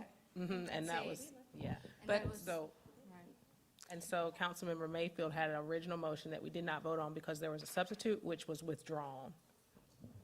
Thank you, Dr. Another Watley. point of order, if I can. So there was a joke, a motion was made, and then there was a second. Which I said. So that's the one I think that needs to be resolved. That's what, I heard some. It's withdrawn. I withdrew it. Okay, Okay. It's gone. okay, good. Okay. And We just need to make sure Billy knows Right. that. All right. All right. I said it pretty loud. All right, are we squared away on this? So, Madam Mayor, Ms. Mayfield? Madam Mayor, I just wanted someone to repeat the motion, so we can, Yes. okay. Thank you. Billy, do you want to repeat my initial motion so that we have it for the record for Councilmember Anderson? Yes. Thank So you. the original motion was motion by Ms. Mayfield, second by Mr. Driggs. It was part 2 of the mayoral process will include, council will work with staff based on the survey results and then ask questions to those candidates that's selected. And Madam Mayor, if I may, Councilmember Anderson, prior to that motion that I made, I said we had 49 names on here. Council has not had a chance to actually have a discussion regarding this process. What my motion is in reference to was a part 2 to today, where we actually come together and have conversation, because as of today, we heard 2 minutes, but we didn't have a chance to actually ask any questions. That would give us, similar to the MPTA conversation, give us the ability to actually possibly have a survey, identify which of these candidates have enough support to basically have a part 2 to this discussion, since our mayor did announce that she will stay around until we identify Councilmember Graham had mentioned earlier, also giving us the opportunity not to rush this. I'm with you. I follow. Just the question, Ms. Mayfield, when you say give us the opportunity to have the conversation, you mean the full council, The right? full council, Together, not in a so committee, but it in was full mentioned by council. some members that we individually have the opportunity to reach out to candidates. Personally, I have not, because we have a process, so I was waiting for us to get through today's process. I think as a collective and not one-off conversations, we have the opportunity to actually come together and have a discussion, as well as identify if there's some individuals in here that we would like to have further conversation with. Ms. Mayfield, I want to make sure, thought we at one time said we would go to the committee process. Is that still? Those two different conversations, Two Mayor, different that didn't have conversations, anything to so do with my that we're not motion. doing with your motion. Right. But Mr. Graham supported the idea of getting the BGR committee together and working through that. And I guess what I want to make sure is that once we do that, we know that everyone has understood why and what, and the what. So I don't know if you need some time, Mr. Graham, to do that, but I think that we want to make sure that it's done in a way that everybody has the opportunity to understand what's the next step from the BGR committee. Well, again, I would do the pleasure of the council, right? I think from an efficiency perspective, that might work, right? It kind of coalesced the conversation to answer the three questions that's up there, to talk about some other questions that were thrown out about the ability of the mayor pro tem to participate or not participate, to answer those questions. But again, I will do whatever the council wants to do. All right, so I see that Ms. Watlington has a request. Yep, I would offer that we do a couple of things today. I think we settle the question of recusal today, and then we'll know how to move forward. I think the second thing that we can do, if I'm looking at this, when we talk about narrowing down as a body, not within a committee, that's the ballot process, right? Each council member submits a nomination. Whoever gets the threshold gets moved to the subsequent round. If we were to follow the ballot method, and if you're trying to introduce an extra step, the top 3 to 5 candidates, we can decide that, then get specific questions asked of them to get additional information. We could do that between now and next week, or we could do that on next Monday. We can talk about that. But I think the ballot method addresses the narrowing down concern. I don't think it needs to go to committee. I don't think it needs to be a separate process. I think we adopt the ballot method and we determine how many of the nominees will get through to interview, and we either handle that via special meeting later on in the week, or we handle that next Monday. So I think we do two things. We address the conversation of whether or not we want to excuse the council member from this process today, and then I think we adopt the ballot method and determine how many folks will be interviewed, and we either conduct that interview session later on this week, or we do it as a part of next Monday. That enables us to stay on the 22nd. Trying to keep up. Oh, sorry. Okay. And you're talking. Sure. And I think it would probably be, if we had everybody to have the understanding of what it is, so if it's just a little bit slower. Sure, and sure. I think the clerk can keep up with us on this one. Okay? Sure. Okay, so the first, I'll do one motion and we'll address the second piece. So you're making an amendment to my motion? However you'd like it to show up. All right. Well, let me ask a question, Madam Attorney, because one of them is about the process to me, and one of them is about the path forward here. One of them I think is germane or related to Councilmember Mayfield's motion, in which case it could show up as a substitute, but then the other, the matter of excusal, I think is separate and apart. So I don't think either one of them should show up as, I don't think that one should show up as a substitute to her motion. Do you follow what I'm saying? I would agree. Yeah. But before you move forward, and I really do want to respond to your earlier question with respect to eligibility, because that's germane to this conversation about Sure. who's being considered. So we looked back at our notes, and just for council's reference, this is in regards to the email that I sent on May 29th outlining what your requirements were based on the discussion from your May 26th meeting. So you required anyone participating in the candidate forum to do so in person. That was the requirement. Now, with respect to eligibility, you have an eligibility section in your notebook that, with respect to age 21, all of the criteria that I mentioned before, irrespective of participating in the forum. Right. What I would liken participation in person today, just as attaching a resume or failing to answer a question in your packet. Like, all of that is part of what could be considered by this council as you decide to lodge or vote upon your nominations or submit them, but it did not render a person ineligible Correct. from being considered. Now, that's how your motion was structured. That's how it appeared. And again, that's how it's in the notebook. But if there's something to substitute your process going forward, you would need to work through that. Thank you, Madam Attorney. So that tells me, Councilmember Owens, your concern sounds like it was addressed. So then, back to the two things, what's the best way to proceed addressing the recusal question and addressing how we move forward in terms of the ballot? Should that show up as a substitute, or do we need to, how do we address Councilmember Mayfield's motion if we need to do that before we address a path forward? So the recusal, that would have to be a request first and foremost for a recusal. And again, I'm hearkening back to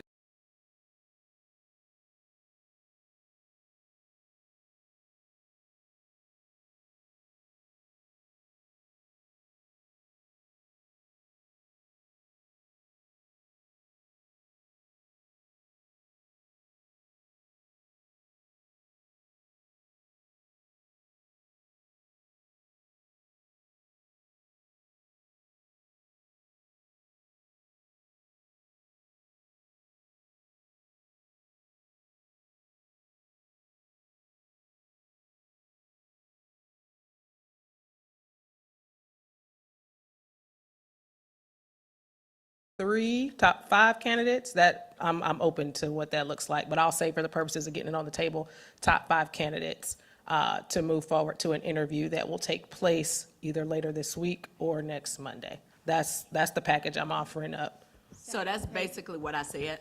but with detail. Without the, because the attorney had not actually had the chance, Yeah. since I made my motion at the beginning, to actually give us what those numbers were. But that's the motion that I made, is for us to have an additional step where we actually have discussion Yeah. and have an opportunity. So are you accepting a friendly Let me amendment? just verify with the attorney, because she basically just restated my motion with your actual timeline. So is that an amendment, or is that still just the original motion? I think it's in the same vein, so I would characterize it as a friendly amendment, not a substitute for Okay, a let's friendly do that. amendment. All right, so you accepted the friendly amendment, great. All right, before we move. I mean, Well, it was an so I acceptance to think the there's friendly still, amendment. there was and I more believe she's- there was another piece of clarification on my motion with the friendly amendment. So that I'm clear, the way we have the normal nomination process, the challenge with that, this is not the normal process. We are getting ready to identify an interim mayor. I'm clear. To step in. Yes. So for this interim mayor role, the concern that I have with trying to utilize that process is, out of the 50 people that we just heard from, to say we're only going to do one vote per candidate. One nomination. A nomination. Right. One nomination, because then you'll be able to vote on the closed nominations. Right, one nomination out of these 50-something, if there very well may have, That's I 11 want to make potential sure candidates. that we're giving each other the opportunity to have due diligence in this process, to say, out of those who have presented to us, as well as submitted information, that we have the opportunity to bring in those to have that next step of conversation where we do get to ask Sure. questions. So when I say, and, well, let me just be clear in the process right here. So are you asking this question to determine if you want to accept a friendly amendment? That's or- what I'm trying to, Okay. yes, I'm trying to determine Okay. if that one, but I think also, Councilmember Graham, you were asking a question for clarification. Well, I just need to know if you accept the friendly amendment, otherwise I'll make a substitute motion. And if your question is around exactly what I mean by that, what I'm saying is if each council member nominates one, that's up to 11 candidates that could be in the queue, if you will. So, I'll accept the friendly, Okay. friendly amendment. The friendly amendment Is there a second for that? Oh, A second to Ms. Ms. Billy, you had a second. All right, Ms. Mayo. Thank you, Madam Mayor. Is it possible for us to be able to nominate 3 so that the clerk can kind of put them in order? I mean, I understand that at most it would be 11, but I think that quite a few people in here probably like some of the same people, so I just, oh, yeah, okay. I personally would be more of a fan of us doing 3, and maybe we just doing the top 5, or asked to have like another interview. So for clarification, what we're talking about is the process. Okay. So for clarification of this, we hadn't gotten down to that number yet, but this process will help us get to the number. Are you identifying a number right now, Dr. Wallington? so this is what I think. If each person has one nomination, 10 people might choose the same person. Every single person might pick somebody else, so 2 other people might choose the other 3 people you were looking at. They're still in the pool.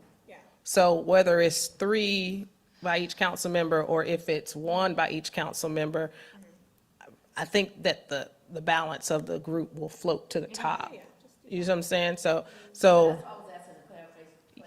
yeah, I think you're talking about 2 different things. 1 nomination, top 5 folks is what you're talking about, or 3? I said nominate 3 people, the top 5 people. Oh, I mean, it's your motion.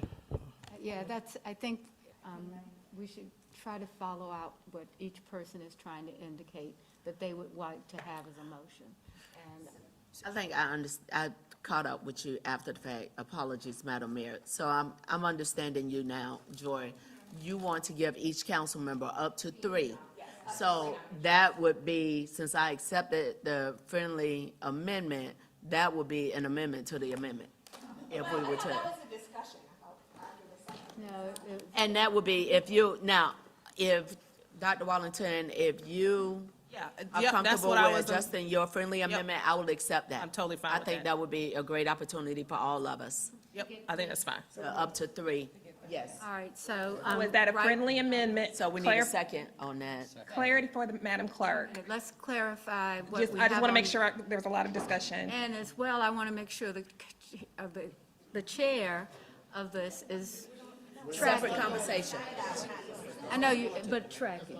So, Okay, so just tracking. Councilmember Mayo has asked for 3 nominations rather than 1, and Councilmember Mayfield has accepted that friendly amendment. So the motion on the floor is for 3 nominations by each council Up member. to, Up to, I'm sorry, excuse me, up to 3 nominations from each council member. And we have a second. Okay, Motion Councilmember and a Mazzetta Arias, second. So we're good. We're ready for the vote, Madam. Well, I just want to be clear, I'm sorry, this third bucket, the number of votes required to, well, I don't even want to phrase it as number of votes required. I'd rather phrase it as top nominations, top 5, top 3, whatever the will of the group is, top 5. You said top 5. Yeah, okay, top 5. So point of clarity, if I may, item 3 really is when you get to vote, right? You all are in this quasi interim space between 2 and 3 when you go into your interviews and all of that. So we're not quite till to number 3, which is the number of votes required for subsequent ballots. That makes sense to me. That's more day of. Yes, absolutely.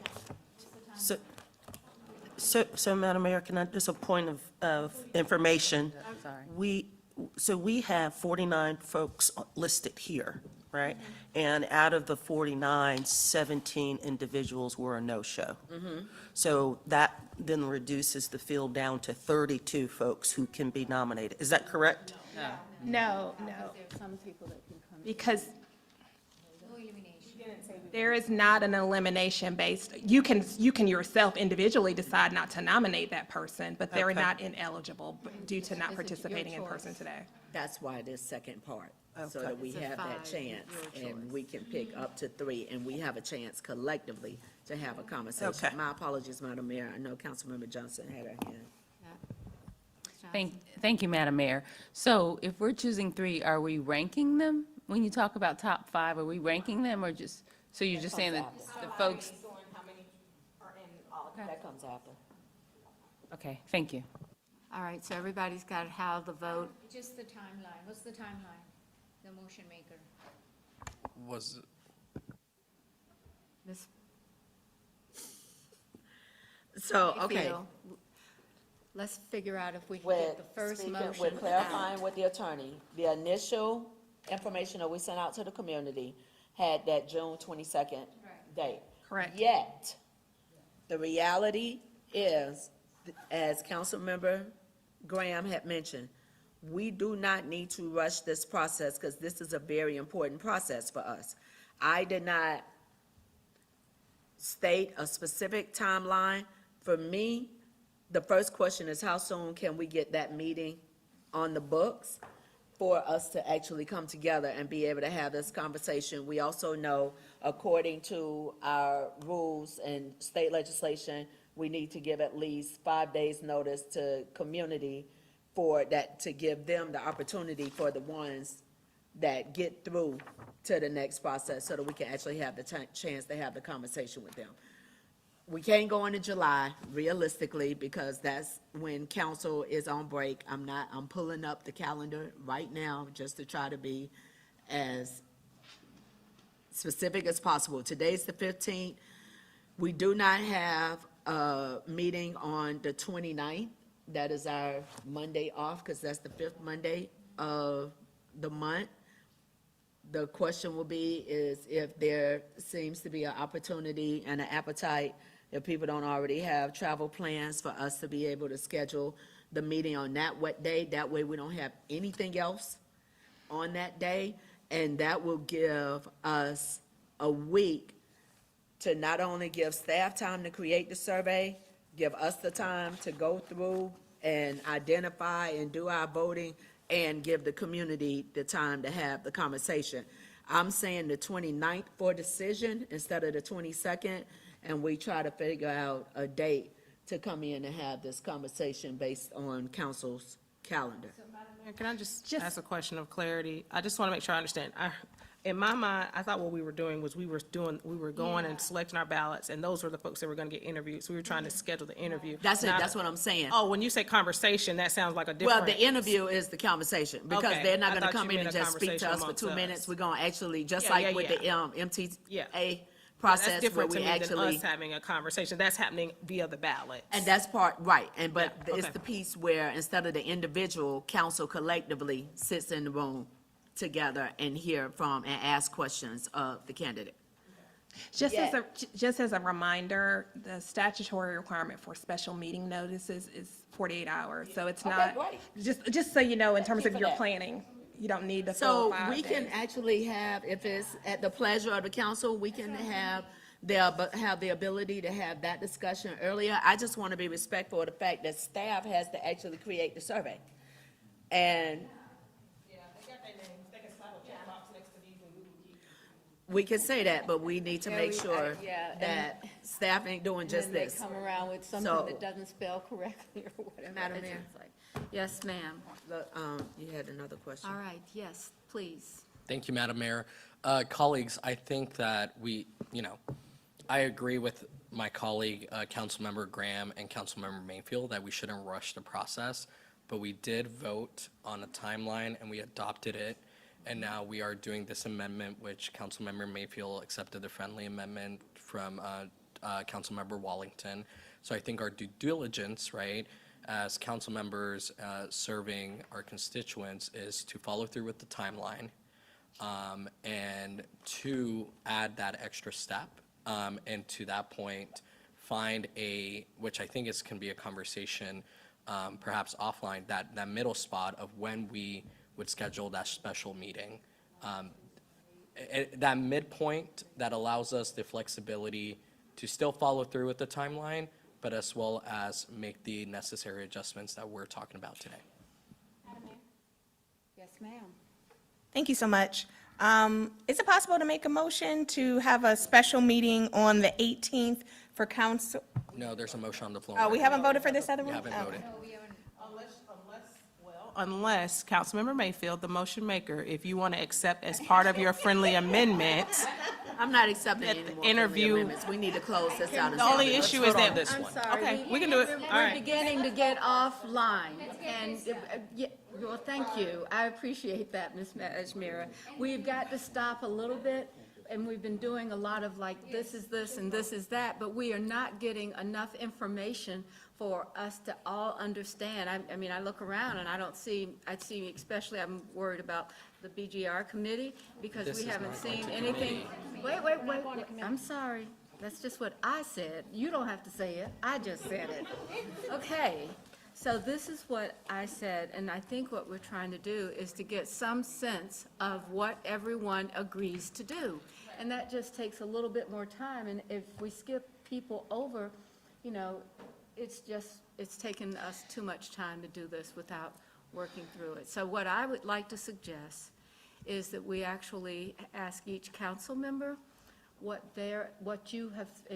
you think is happening, and then let's see if we're all in accord. If that's okay, I would. You've got a motion, Madam Mayor. I know, but with this okay, the If I- motion for what? If I just may. Yeah. Your motion, as I understand it, is to receive nominations from each council member up to 3. You don't have to give 3, but up to 3. Close the nominations. Madam Clerk will be tallying those nominations to Billy, you got that? determine the top 5, I believe? Yes. The top 5, and those candidates will proceed to a set of interviews to be conducted based on a special meeting later, scheduled later. That's it, that's it. So now We'll work on the time. I hear you. All right, Ms. Johnson. Ms. Johnson did not hear you, so let's have her hear us now. So we have a screen. Is there anybody that can type the motion so that it's clear as these changes are made? That's a PowerPoint presentation. This is a PowerPoint, but I can. Yeah, just type it out and then everyone can read it because there is a lot of chatter. So I think we understand, but just so everyone's on the same page and we can see what the motion is and clarify there. Thank you. Would that be helpful to do by tomorrow? Because I don't think every. Right now. I'll type. I'm a We fast do not typer, have so we need to- everyone in this room. Thank you. Yeah. 3, 4, 5, 6, 7, 8, 9, 10, 10. yeah. Unless he's chosen to sit there because of what he's doing today, we're good. Yeah, we are good to go. We can vote. Yeah, we can All right, vote. everybody's got that? Everybody's comfortable with that? Yeah. All right. Let's I'll sit. give it. Wait a minute, Ms. Madam Mayor, Mayfield. since Councilmember Johnson wanted to actually see it in writing, I'm just asking if we could just take less than a minute. Yeah, we're waiting on Since it's her. being typed up. Yeah. But I think we all are on the same page Yeah. as far as what it is. And I appreciate you all for supporting the motion and us figuring out, again, so that we can be intentional about this process. Because we got elections next year. Yeah. The people that want it, run for it. Go in front of the community and get the community support. But if we're going and make an appointment, we haven't had a chance to have a conversation about what are the opportunities that we see in this role of 17 months, knowing that we've passed our priority areas. We've had our budget retreat. We just passed the budget. We already know that we're going to have the housing bond on the ballot in November and what that looks like. What are the skill sets that we're looking for? That's what I was hoping that by adding this additional step, it gives us not one-off conversations with individuals, because again, I've tried not to engage anybody unless the call slipped through, but I've made no commitments to anyone because I don't make commitments to anyone. So regardless of the media thinking we got our top 5, to my understanding, we have not figured that out. This gives us the opportunity to have the discussion we need to have. I was doing all that just to give you time. You got it written out, Madam. And I'm sure I have to clean it Attorney. up. Is that? I was trying to help you out. I appreciate it. Before, Writing it all out. honestly, we enjoy all of this, but I think, Councilmember, have you spoken, Ed? And then Kimberly wanted to speak as well. Kimberly, a question? I agree with this. I want to know at what point in time each thing occurs. That's why I we don't were feel- asking. I don't feel that, That would be next. Wait, I'm sorry, can I speak? I don't feel it's a particular hardship if we don't get it all done by the 22nd. Nobody suffers if we don't. We have the absolute obligation, possibility of, say, on the 22nd, conducting this meeting with an eye towards processing the interviews and other discussions that we have on the 22nd for a vote on the 29th. So I just want to know, if we do this and we try to vote on the 22nd, when will the ballots be due? When will we get back? Because that's a tight timeline. I just want to know what happens when. And I think that we're trying to do that. I mean, the city attorney, in terms of preparing, I thought it was going to be the committee, but now I think it's going to move into the office. Is that what you're thinking? What is the council, do they? Move to call the question. Oh, she has a question, Councilmember Owens. So just for clarity's sake, I want to make sure that I've appreciated, and I want the audience and the viewers to understand. When we say each council member will receive up to 3 nominations, each council member is inclusive of Mayor Pro Tem at this point in time, correct? At this point in time, we're going to deal with that shortly. Thank you. Yes. Yeah, and the timeline will come next. So we are ready to vote? I am still trying to figure out where this leads to the vote, and I think it's basically around the interview process and for participation, and the 5 candidates to be invited to participate, and that's 5 for each council member? No, ma'am. 3 per Or council just- member. It's 3 th- nominations per council member. All right, And here at we the go. ballot process, whoever ends up being the top 5. Top 5. I'm invited. Okay. Yeah. All right, so is everybody ready to vote? Ms. Mayfield? We are, I was just gonna ask the clerk, you have it, but do I need to repeat it for the minutes for accuracy? If you want to, I just need to know what you need in order for you to have, because we have it. If you have it, then I'm good. If you need me to repeat it this way, then I will do whatever you need me to do for the records. Ms. And I'm asking, is it this, if I need to change what's on the screen? No, this is good. Okay. This is what we discussed. Okay. I know, as long as you keep saying the full council. Yes. Then we'll be okay. All right, so you have a motion on the floor. All in favor of the motion, please raise your hand. Anyone opposed, anyone that's not opposed, anyone opposed, sorry.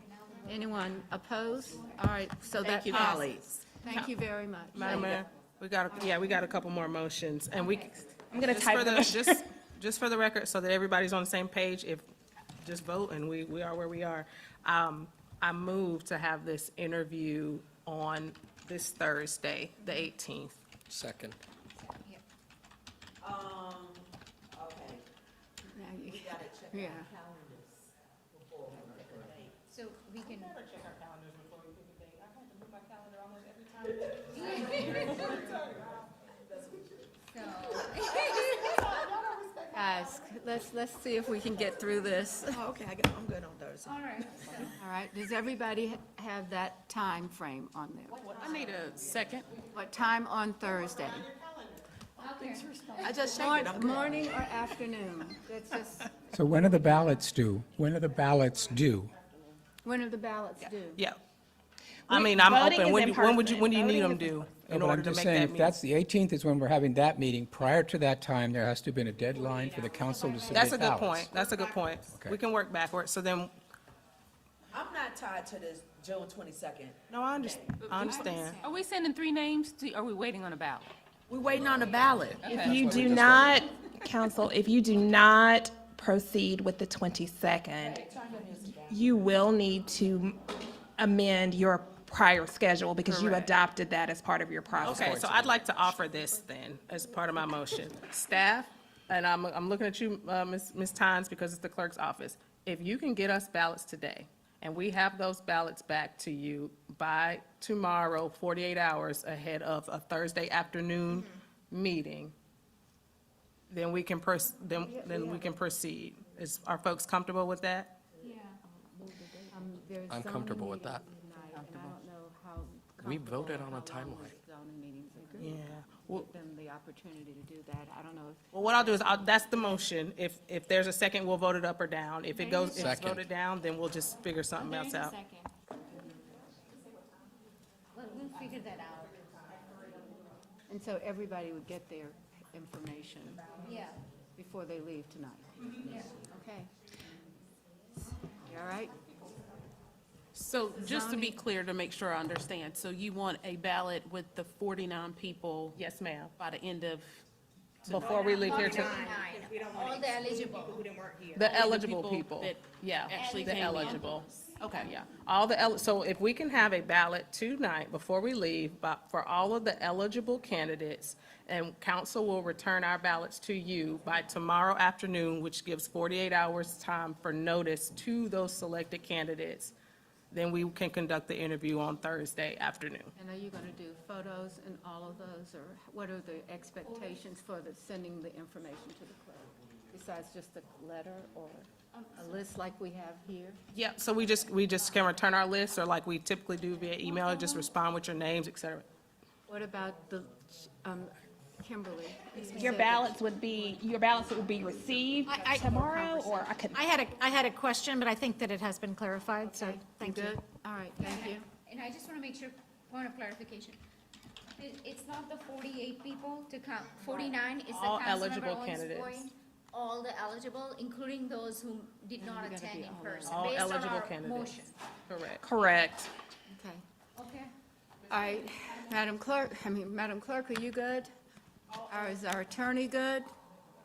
Is anybody on the council good? A question. Madam Clerk, would it be easier for people just to write it in, like their top three, instead of y'all having to like type all of those names in? I mean, we all have the list, like, Yeah.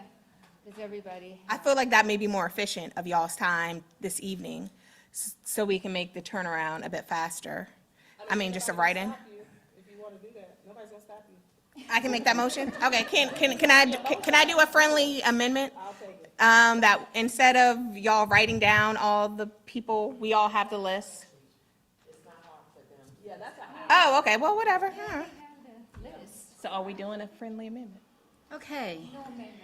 All right, okay, cool. all right, Vote, so, vote.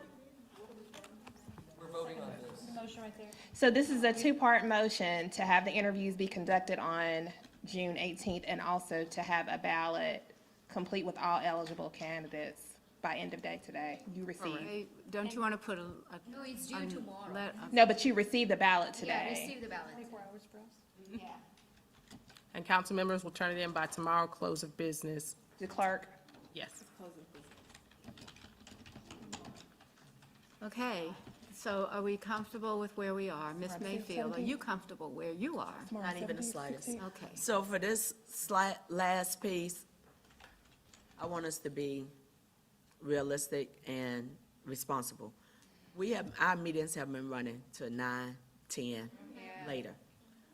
To say that our clerk's office is supposed to get this information to us, and we are gonna be responsible enough to get this done back tomorrow, is very aspirational. Versus at least, I'm trying my best, y'all, at least be realistic enough, instead of saying ballot for all the eligible candidates by end of day, by end of tomorrow, to give enough time for our staff to do what they need to do when we still have meeting in 20 minutes, and we have been getting out of here at 9, 10, 10:30, 11, and thinking that people are gonna get up and get through this by tomorrow. Let's at least be gentle enough with ourselves and staff to at least give them Tuesday, the 16th, to get this out.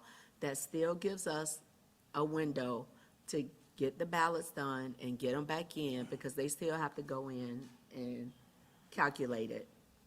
I don't think it's reasonable at 20 minutes to 5 to say that the clerk's office should be able to get this information to us by tonight. So a couple of things. I appreciate what you're saying. The spreadsheet is right here.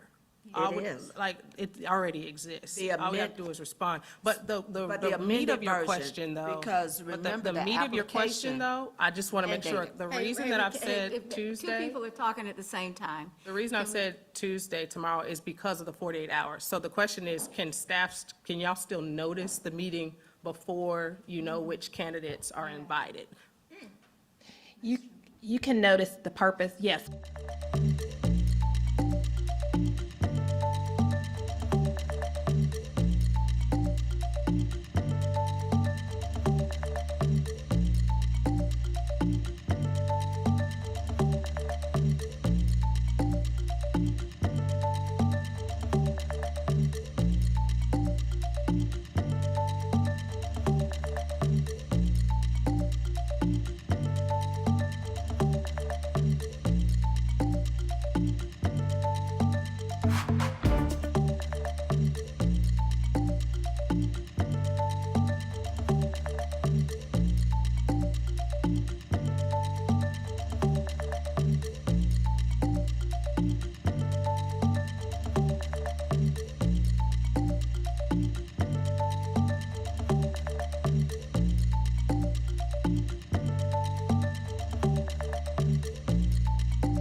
and thinking that people are gonna get up and get through this by tomorrow.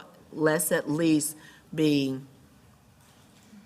gentle enough with ourselves and staff to at least give them Tuesday, the 16th, to get this out.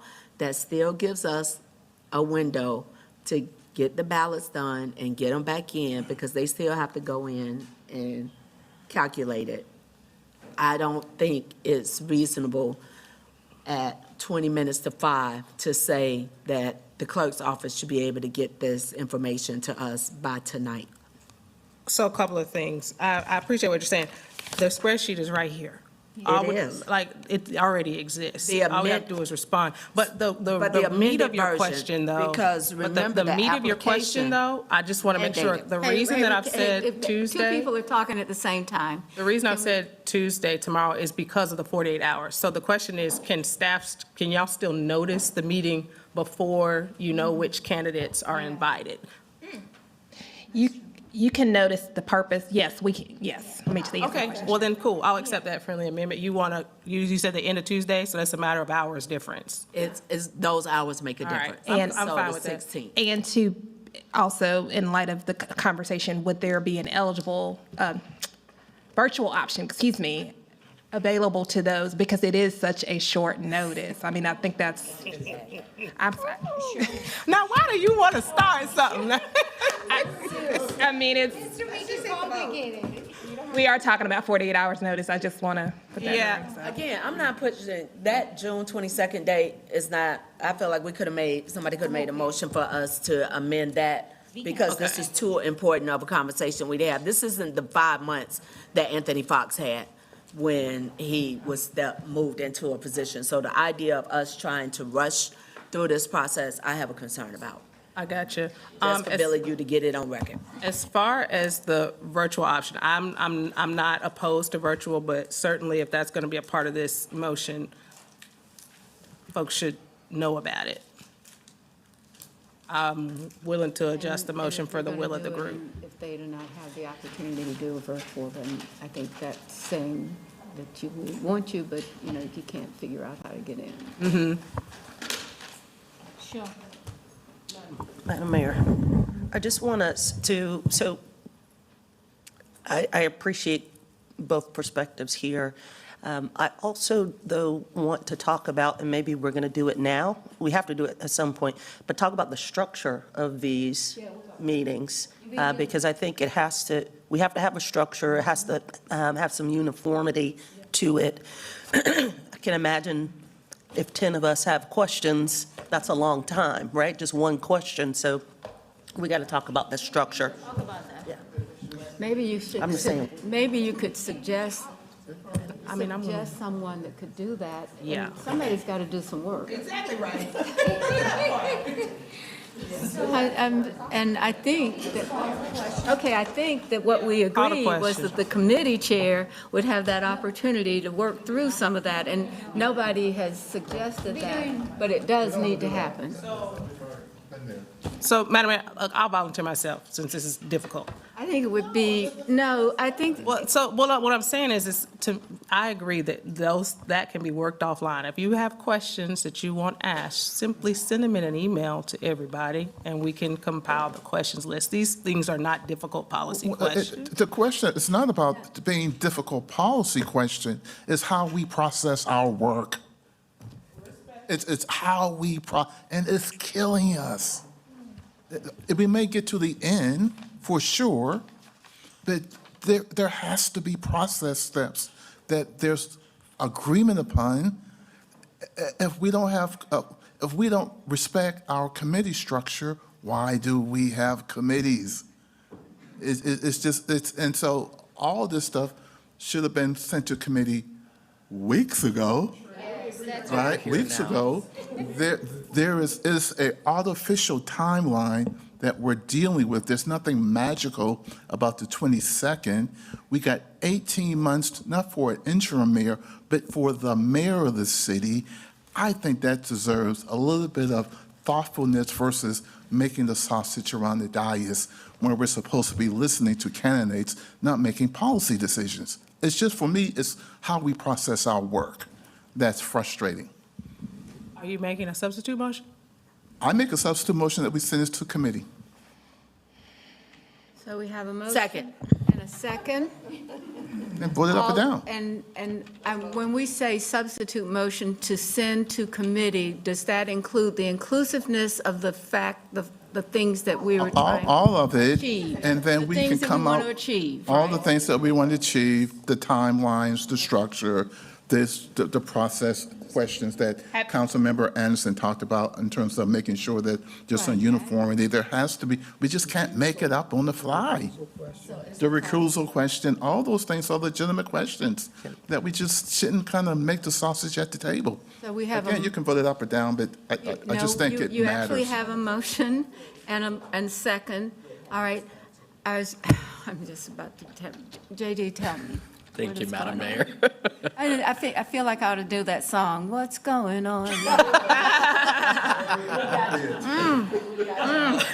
Are the candidates still in the room really want to take the job? I want to, this is just more trying to, not to encourage more frustration among my colleagues. I just really want to ask this question because I'm out of curiosity. Okay, we send this to committee, right? And they will come back to a full council for discussion, something that was a process that should be inclusive of a full council to be then discussed from a process that was made from a committee, which I respect the committee, right? I respect the committee and I respect committee structure, but I guess I'm trying to understand the reasoning of sending it to committee just for it to come back again to a full council when we're discussing it now. Ms. Mayfield would like to reply to that. So what I am understanding, because again, we got the first part done. By sending it to committee, committee can then have the conversation on the actual structure that we're talking about. In committee, it would be the discussion regarding recusal. It would be discussion on the timeline. It would be discussion, although what we recommended is each of us has up to 3. Committee put us in a position to have a structure moving forward, because even though we have done this 8 times, unfortunately, we are doing this more often than what was done previously. So this way, we actually get a full structure, but it answers the actual questions that have been asked by it going to committee. Is that my understanding? That's what I'm understanding why it would come to committee. I think you're correct. Thank you. So just point of information, this would have to be a special committee meeting because there's not a committee meeting until August. You can do a special. You can, the chair can call it. Same notice, same legal notice requirements, but it can be called. Okay, yes. Thank you, Madam Mayor. City I have- Attorney, I have a question. Yes, sir. So if this is, if the yays have it, right, then we would have to then introduce a new motion to amend the adopted timeline that we voted for previously, correct? That is correct, because you won't be able to adhere to the Right. 22nd deadline.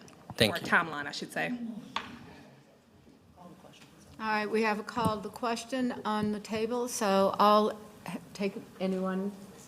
All right, so let's go ahead. All in favor of this, please rate, of which, we're talking about what's on the, Substitute motions on the a floor. substitute motion for the motion on the June 18th and those areas right there. And if not, we'll keep going. Okay. All right, we're ready. Who's all in favor?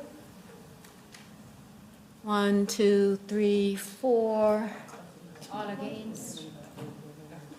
Do we have anybody else? All opposed? 4. 1, 2, 3, 4, 5, 6. All right, so I think we go back to the motion. We go back to your motion. Right? All right, you're back to this motion here. Okay, so call the question. All right, we have a question on the motion that you see on the screen right now. So all in favor? 1, 2, 3, 4, 5, 6, 7. Well, can I, well, obviously, this is passing, so, is there, all I'm sorry. opposed? Anyone opposed? She's right, that Yeah, the June 16th. I didn't catch that, so it goes to the 16th and then, It's still 18. That was the friendly amendment. You had one opposed. We had one opposed. All right. Then that closes out this section. my of yays our were wrong then. How many yays was it? That's not mathing. All right, so we have a zoning meeting. No, hold on. Second. No, wait a minute. Oh, well, you got to, what about James Mitchell?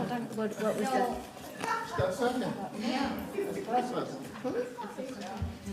We need to vote. All Yeah, right, that's what Ms. she was. Watlington.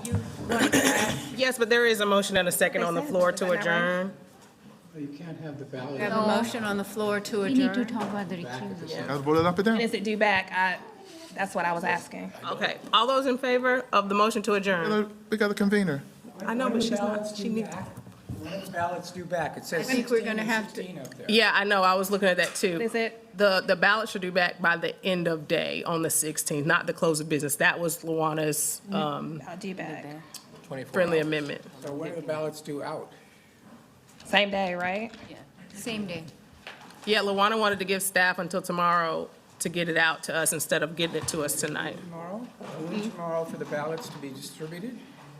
Yeah. I can't hear you. Period, after the ballots are distributed until they come back. Yeah, Now, what it says is end of day on June 16th for the. yeah, no, we, can you change that first, June Can you use the 16th mic? to the 15th? What Ed is saying is that there's no period in there to actually give the ballots Right. and receive them. So we would have to have like noon on the 16th for the circulation of the ballots and Exactly. end of day on the 16th Yep. for the return of the ballots. That's doable for the clerk's Okay, office. so we just need it updated on the board so that people are clear. Let's talk about it. Because we have to vote on adjournment. No, we have to talk Yes, about we, recusal. well, timeout. We need to vote on adjournment, yes, Madam Mayor. All right, we have a motion for adjournment. All in favor, please raise your hands. Okay, so just One, two, three. I'm not gonna make sure he turned around for that. All opposed? All right, I think that the nays and, and then you would- nays have it. All right, so now the next item on the agenda is what's on the agenda? Upstairs. Ms. Watlington. Sorry? Is this right? Okay. Billy, is this right? Miss Watlington. So I was just commenting that the other topic that was brought up at the beginning of this meeting was the recusal. So I was under the impression that we were gonna deal with that That's what today. I thought that we just had that come up. It says charge refusal, timeline, number of nominations. But that substitute motion failed. I can't mark it out right now, but it failed. So we just need to talk about recusal. So you would need to entertain a motion. All right, Now what y'all doing? let's go ahead. We need to have a motion for a recusal. Mr. Driggs. Could the attorney please clarify? My understanding was that a member who has a financial or other conflict must recuse themselves, or if they have a concern about an appearance of impropriety, they may ask the council to excuse them, which would then require a majority vote to be excused. Those are two different things. You just told us it's not a recusal situation, even though he gets more money. So then, it's a question of whether he chooses to ask to be excused, and we agree with him that because of the appearance of impropriety by a majority vote, he is excused. That is correct. Those are the two issues. So that means that you would have to ask to be excused since you can't recuse yourself, since the attorney advises us that you don't have a financial conflict. So it's up to you. Ed, can you speak into the microphone, please, for the record? Sorry. I was halfway out the room. Not today. I tried. I tried. Can you,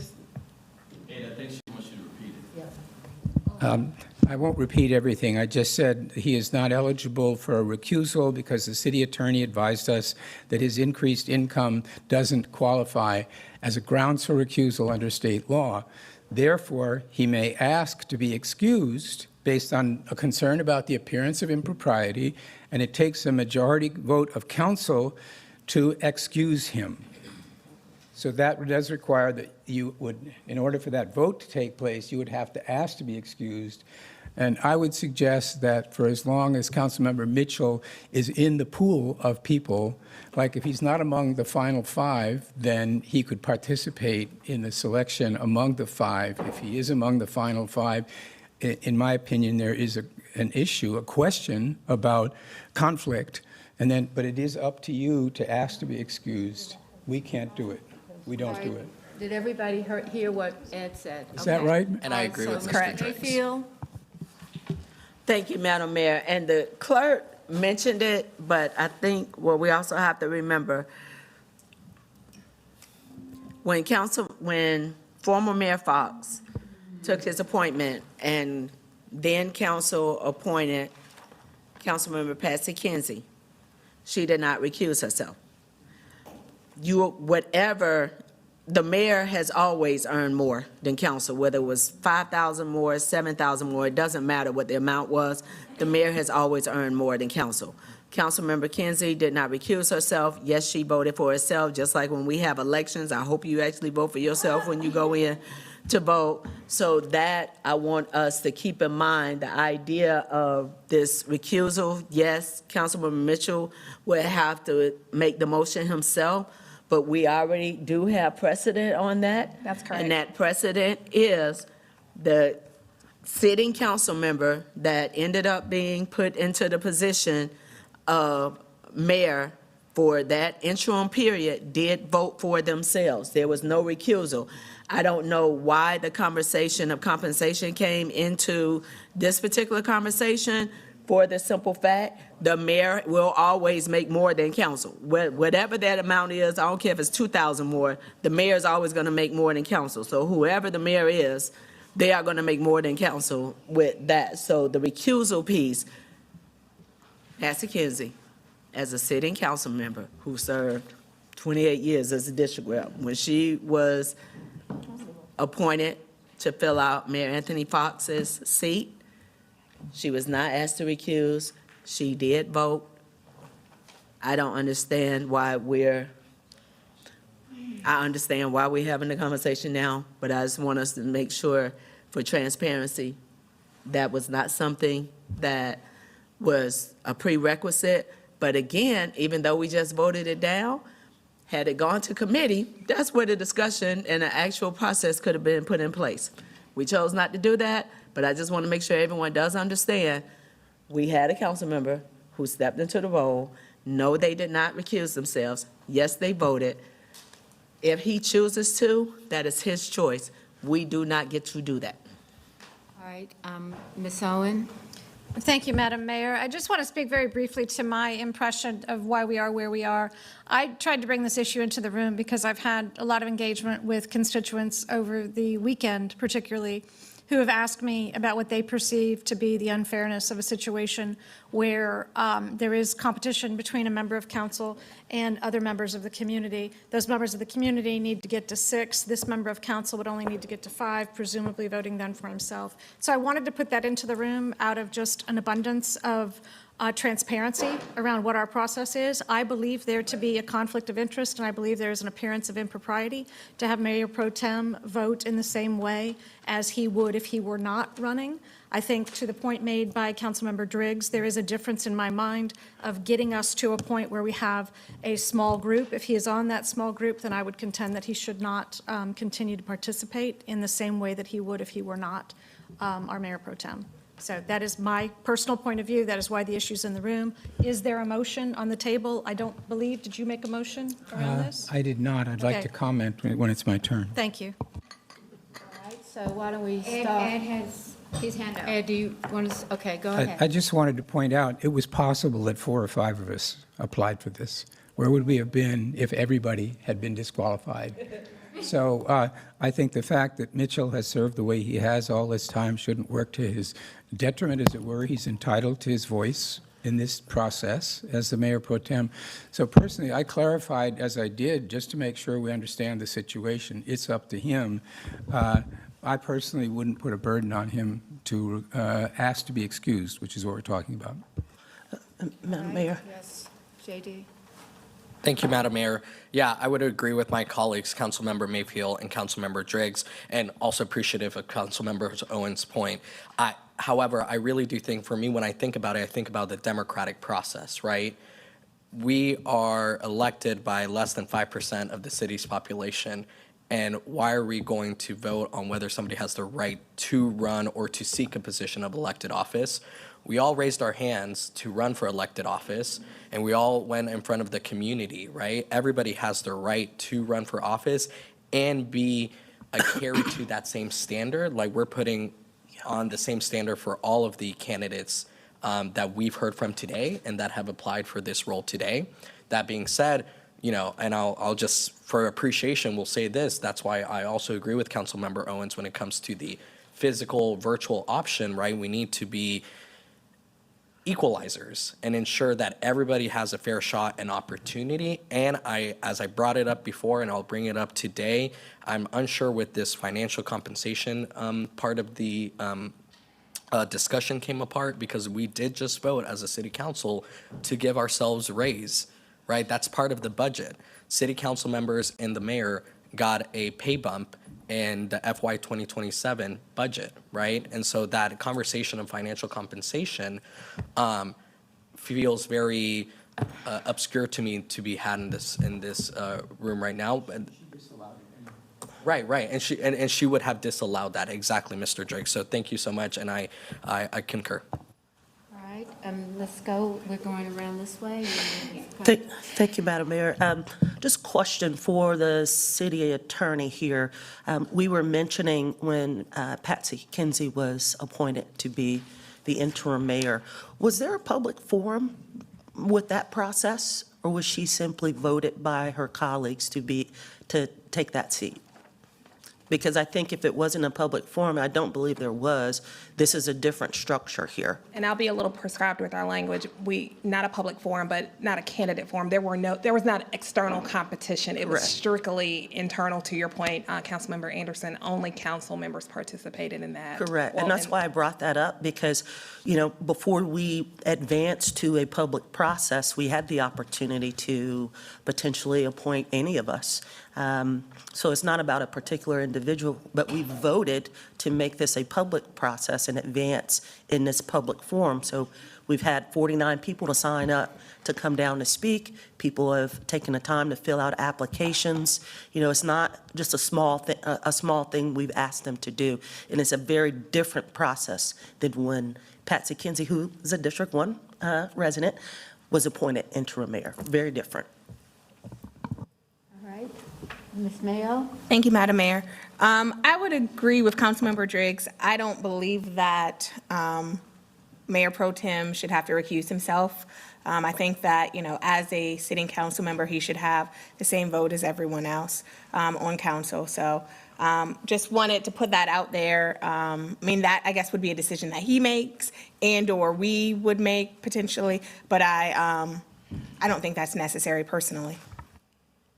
All right. It's not up to us. Yeah, It's it's his not. The attorney just said no. No, we can't vote, right? Okay. All right. And now, Ms. Vic Wallington? Ms. Ajmira? All right. And Ms. John? Oh. All right. Judy? I'll just add that it's like we're arguing about, not arguing, we're debating about assumption or some preconceived guarantee when there's not a guarantee, right? There is as much possibility for the mayor pro tem to be one of the top 5 candidates as well as to not become one of the top 5 candidates, right? And so I just want to put that out there, that to the public, and I want to be put on the record, not a guarantee on who gets appointed interim mayor. That is point blank, period, right? Like, we all have, as voted on, the right to nominate up to 3 people in this process, and that those chances of whether Mayor Pro Tem is one of those top 3 people, that's not guaranteed. It's not written.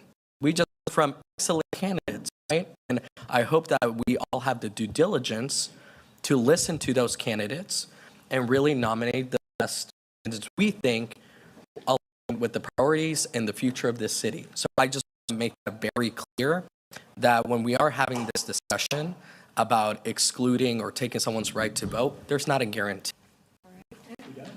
I think The motion to adjourn. Ms. Johnson? Okay.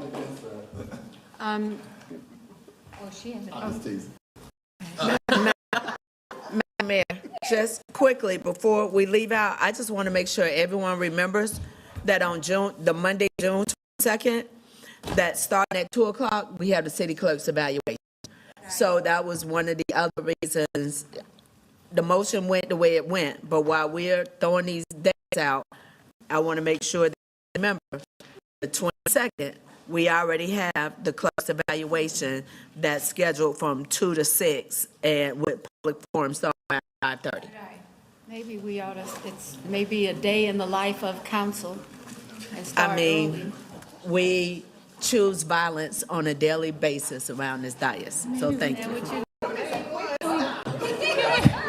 so we've got a motion to adjourn. Should we defer her? Motion to adjourn. Many of you are at the, There you go. What?